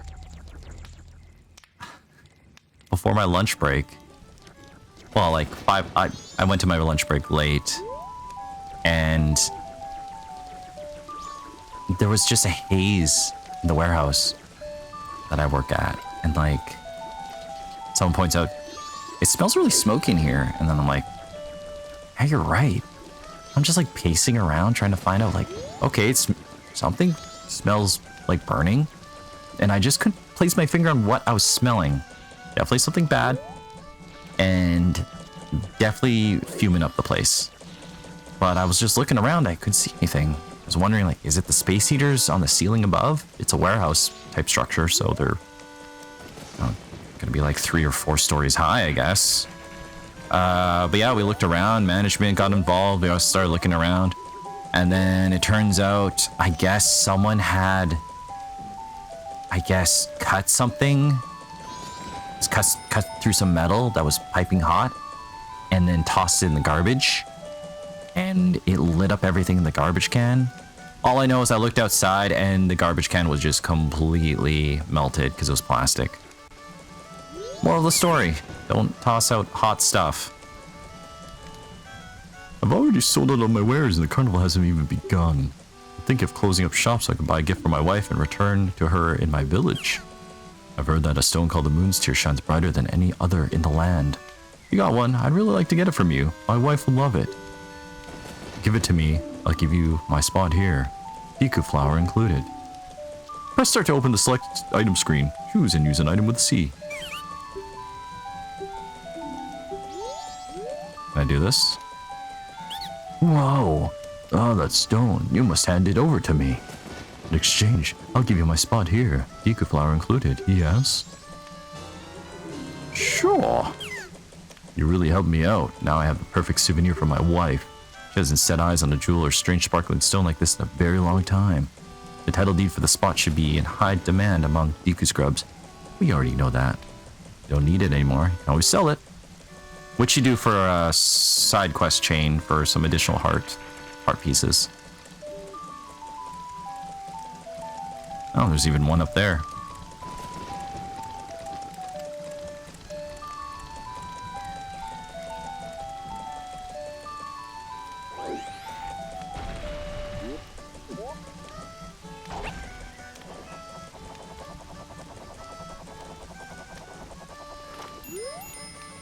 The door to the clock tower opens only once a year, at midnight on the eve of the carnival.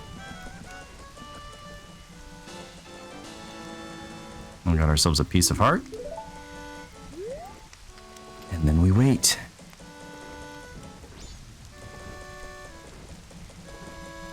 Oh boy. Unfortunately, I've already played this game, so I'm a little too efficient. Don't know what to do now.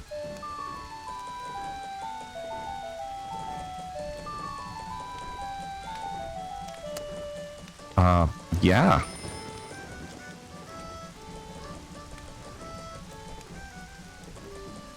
I know there's a way to skip time, but you need the ocarina. We don't get the ocarina until later.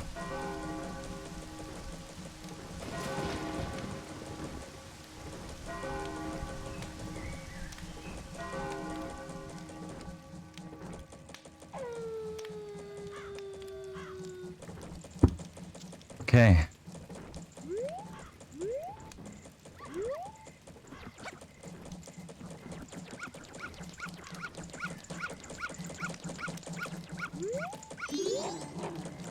Right. I guess we just wander around for a bit.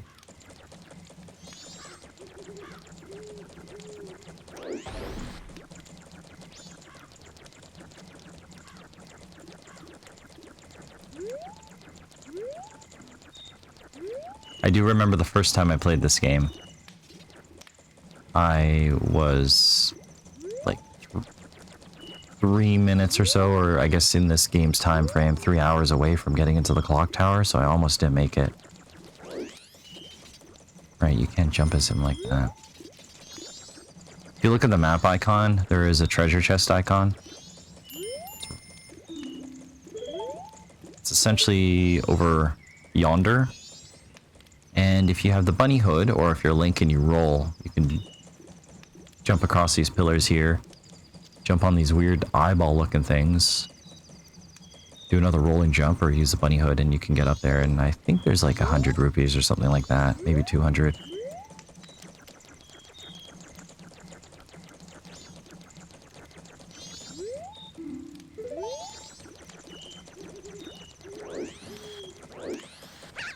Yeah, some places are closed at certain times, but if you manage to stay in while it closes or find other ways to get in, I think we can enter through this way. You can kind of just observe people just kind of doing their thing, living their life. Kind of appreciate the atmosphere, how everything's quiet.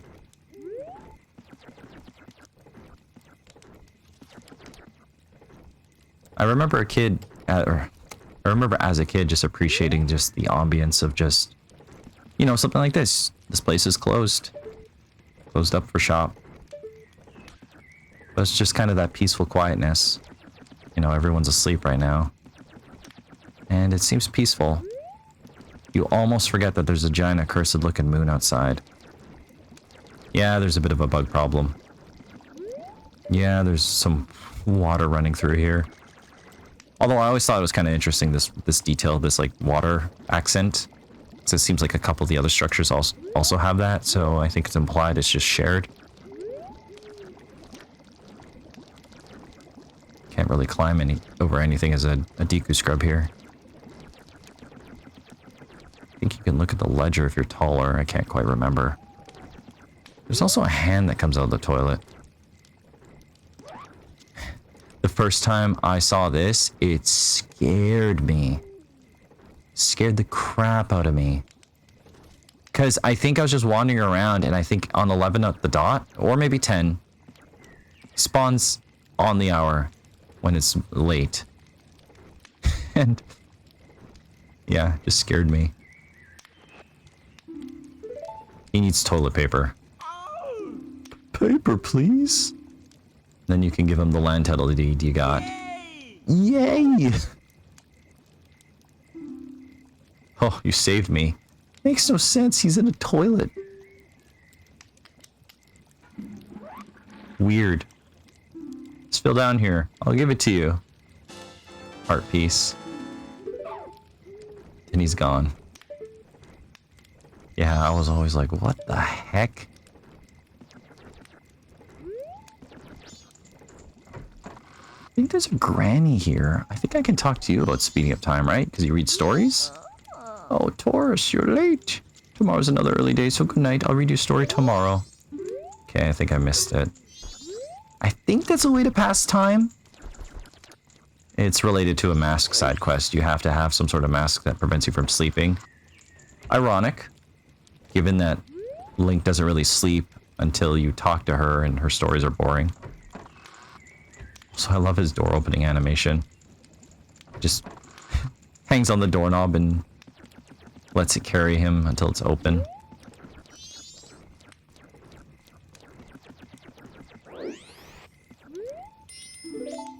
Employees only. Sneaking other people's rooms, you're the worst. I'm stopping me from going in this room. Playing cards. Did you meet Rosa sisters, our fellow performers from the troupe? They're twins too. They're twins just like us. Can you believe it? I think they're practicing somewhere in West Clocktown right now. They're two sets of twins traveling Gorman's troupe of entertainers. I mean, what are the chances? Let's see, the chances are about 1 in a million. No, wait. Make that 4 in a million. Ho, ho, ho, ho. Are you showing your cards? Or are they just... No, actually. Oh, I guess they're... Yeah. Also, I always thought this was an interesting detail that you could just climb onto these bunk beds. And I believe there's a pair of boxers here, and if you wear this pig mask, for some reason you can see that it smells bad, but I don't remember the significance of that mask. For like finding something though. You need to use it to find smells for some reason. Gosh, I don't even remember how to get that mask. I remember playing this game so much, I knew everything about the game. Well, I mean, nearly everything. I could 100% it without a guide.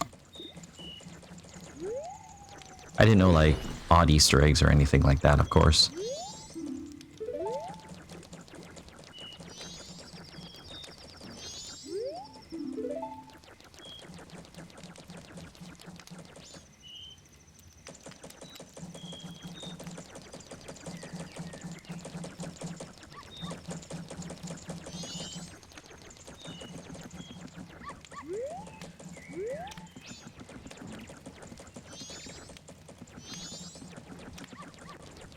Yeah, I guess now we just wait.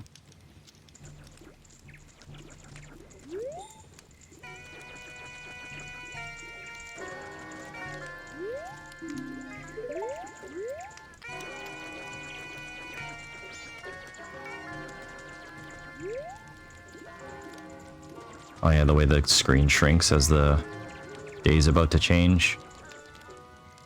Always ominous. Now it's a new day. 24 hours remaining.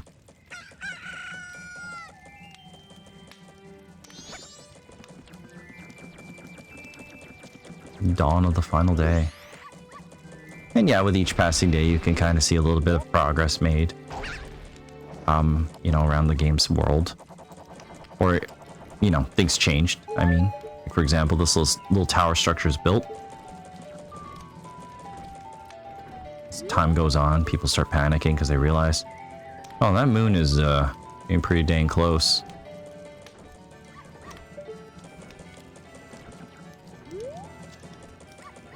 Oh yeah, there's a treasure chest up there. Do I need the Deku thing to get to it? Can I even get to it? Oh yeah, you can.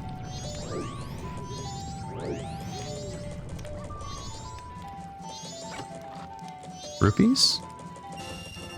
Oh, not bad.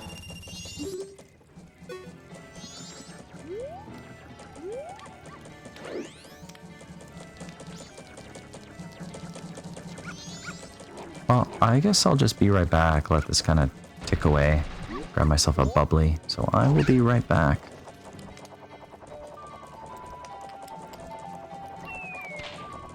Oh yeah, I forgot you can drop Deku nuts as him. Okay, so I'm just gonna hit this button here. The one that says BRB.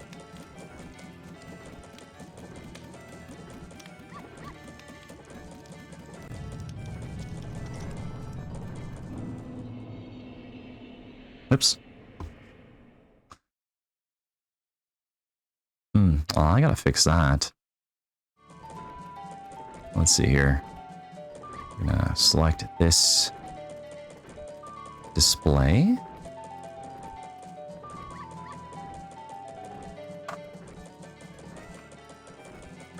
Coffee. And then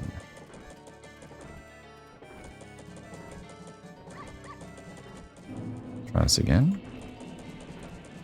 It's the audio. Good, good, good. Okay. I guess with all the layers going on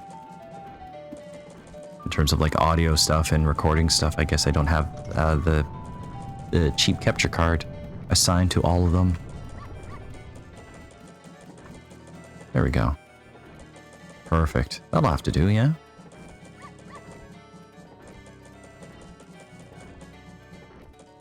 Okay, I'll be right back.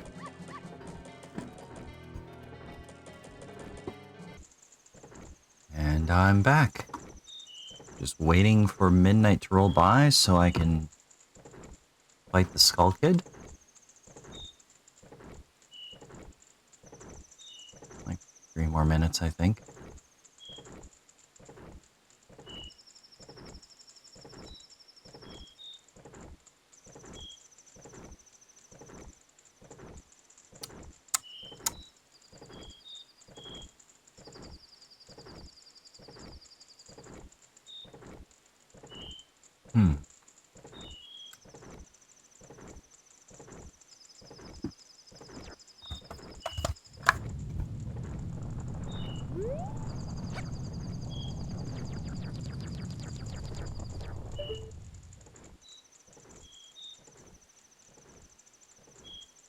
Yeah, the moon is so close you can't even look at it properly from here.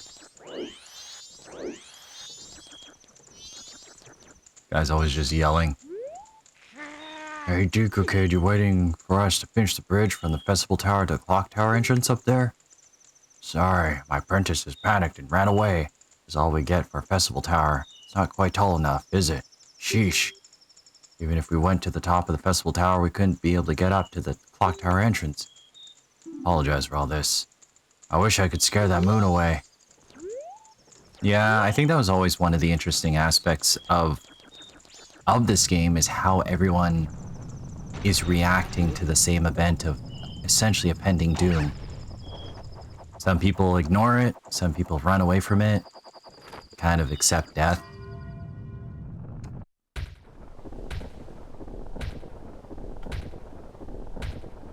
I think one of the side plots that kind of always broke my heart is the one with shucks. I can't remember their names in this game, but like the Romani sisters. And she's just trying to the older sister's just kind of trying to, you know, comfort her younger sister.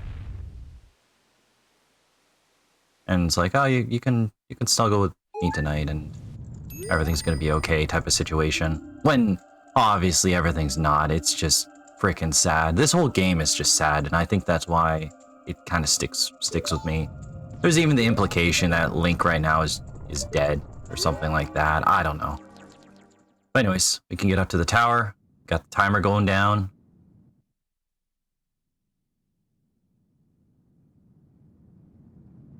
And maybe I will revisit this game in the future one day. Maybe.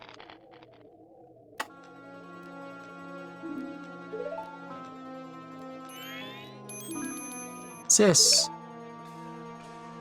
Tail, we've been looking for you too. Hey, Skull Kid, what if you gave that mask you're wearing back now? Hey, come on, are you listening?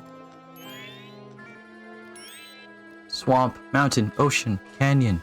Hurry, the 4 who are there, bring them here. What? What are you talking about?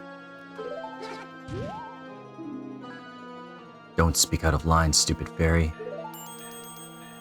No, what are you doing to my brother? Skull Kid, you still think you're our friend after that? Well, whatever. Even if they were to come now, they wouldn't be able to handle me. Just look above you. If it's something that can be stopped, then just try to stop it.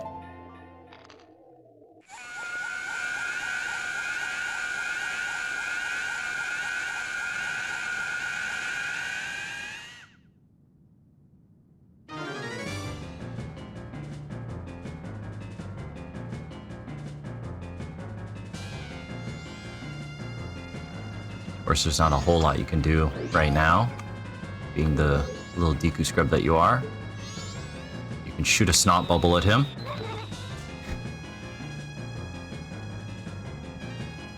Knocks the ocarina out of his hand. You can grab it. Got the ocarina of time back. Princess Zelda gave you this precious instrument. Set it to C and use A and press the 4C buttons to play it. Press B to stop. Suddenly, memories of Princess Zelda come rushing back to you. If I remember correctly, I think this is the only time in the game that you actually see Zelda.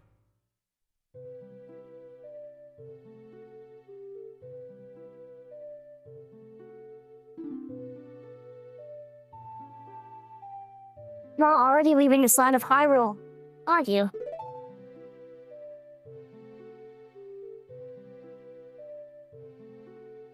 Even though it's only short time, I feel like I've known you forever. I'll never forget the days we spent together in Hyrule. And I believe in my heart that the day will come when I shall meet you again. Until that day comes, please take this.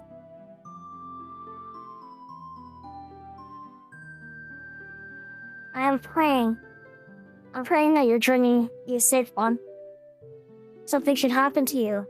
Remember the song. This reminds me of us.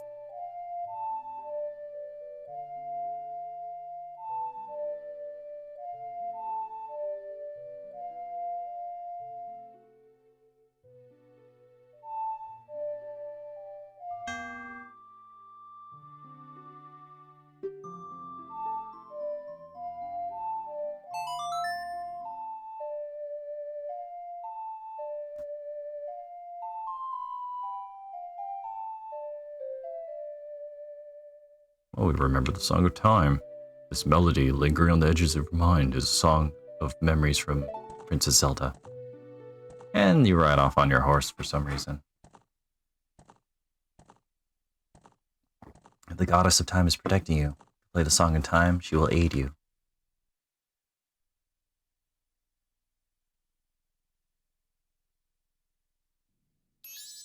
Snap out of it. Whatever you do. What are you doing, lost in memories? Get yourself together.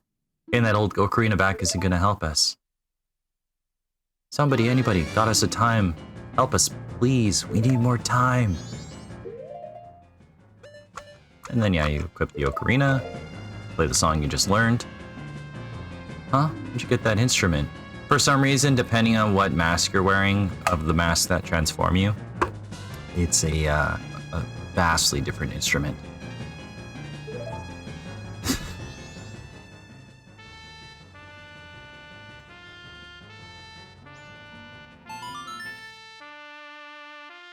Maybe they were just having fun with it.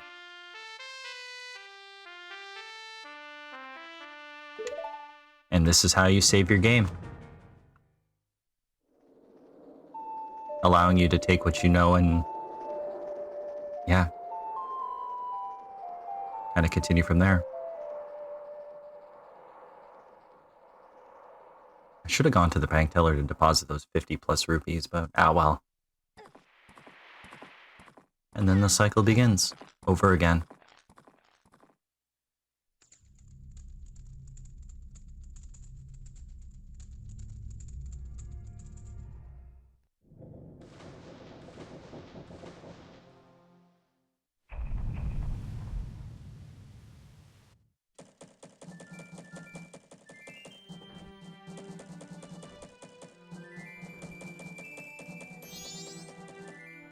What just happened? Everything has.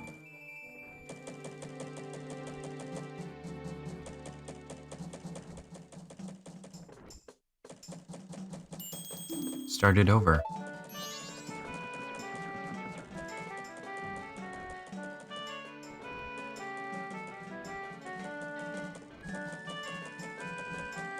What are you anyway? That song you played, that instrument. That instrument. Wait, that's it, your instrument. The masked salesman said that if you got back the precious thing that was stolen from you, he could return you to normal. Did you completely forget or what?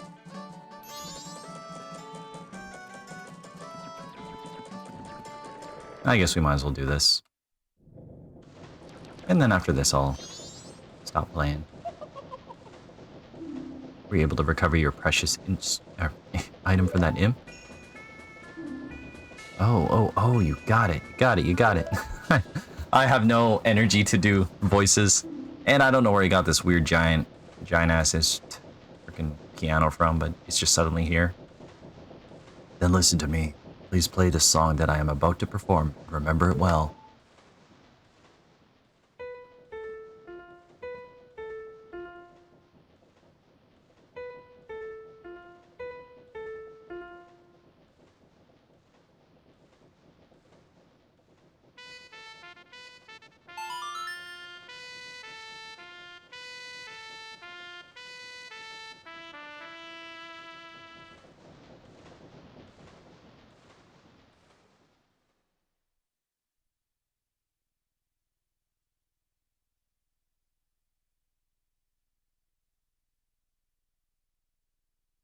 It's a song that breaks curses in this game. You use it in a couple spots. I don't think it helps some of the people, but there are a few that song will help with appropriate side quests or whatever. This is a melody that heals evil magic and troubled spirits, turning them into masks. I'm sure it will be of assistance to you in the future. Ah, yes. Give you this mask in commemoration of this day. Fear not, for the magic has been sealed inside the mask. When you wear it, you will transform into the shape you just were. When you remove it, you will return to normal.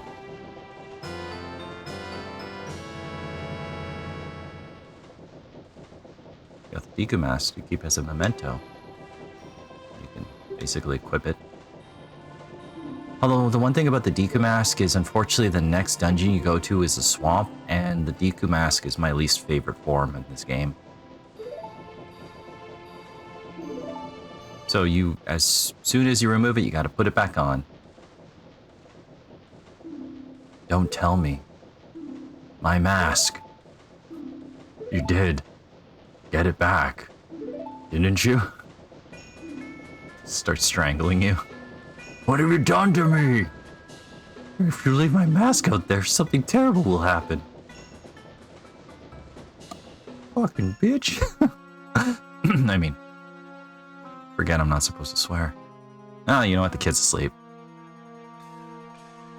There's a cursed item from legend that is said to have been used by ancient tribe in its hexing rituals.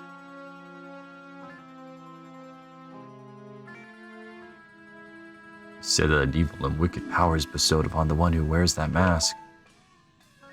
Uh-huh. According to legend of Zelda, the trouble caused by Majora's masks were so great.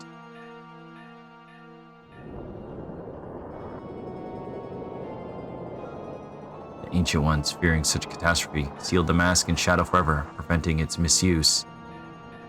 And yet for some reason this guy just casually is carrying it around. But now the tribe that from the legend has vanished, so no one really knows the true nature of the mask's power. But I feel it. I went to great lengths to get that legendary mask. When I finally had it, I could sense the doom of a dark omen brewing. It was that unwelcoming feeling that makes your hair stand on end. And now that imp has it. I'm begging you, you must get that mask back quickly or something horrible will happen. I'm begging you, you must do it. Really, you'll do it for me. You don't really have a choice. I was certain you would tell me that. You'll be fine. Surely you can do it. Believe in your strengths. Believe. And now we can be default Link.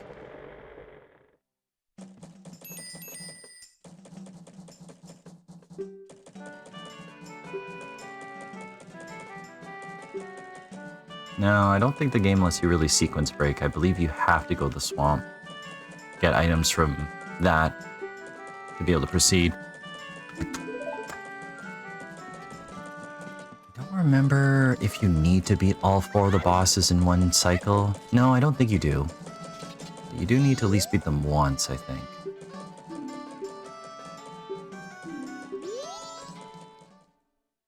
Then he realizes you're a kid, but you have a sword. So he lets you go, past.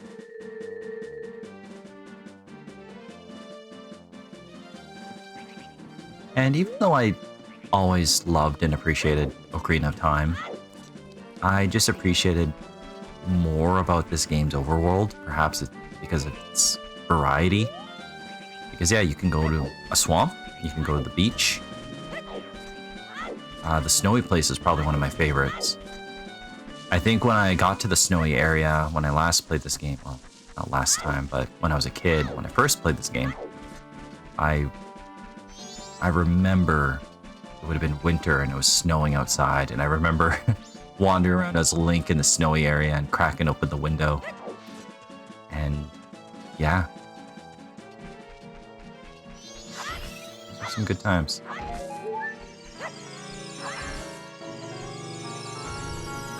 But anyways, lots we can't do.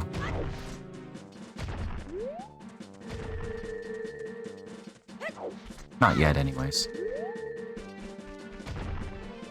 Feel like you need an explosive to break that open. I can't quite remember it. What was even over there? It's been so long. No, he eventually breaks it down, but I think you can get to it sooner if you do something else. Milk Village, Romani Ranch. Huh, right.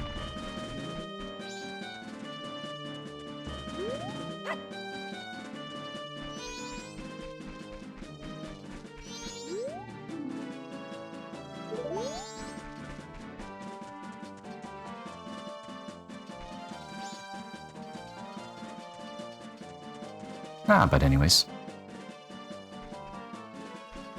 I think it's time I call it a night. It is late. So, hey, whoever's out there, whenever and whoever you are, well, thanks for tuning in. Thanks for watching. It's time I go to bed. This has been my awkward, low effort 10 subscriber special. At some point, I'll have to edit this video and slap it on my channel.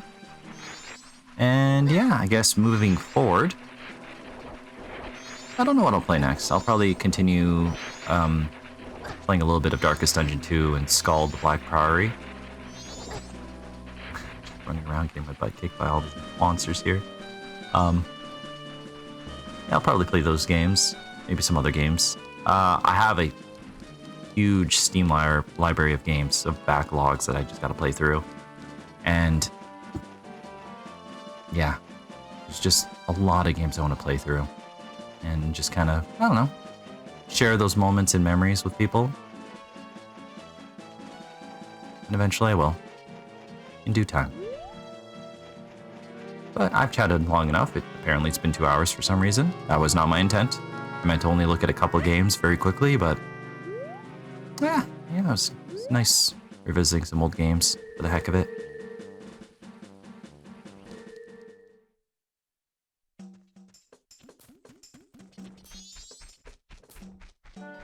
Okay. Well, have a good night, and I'll talk to you later. Until next time.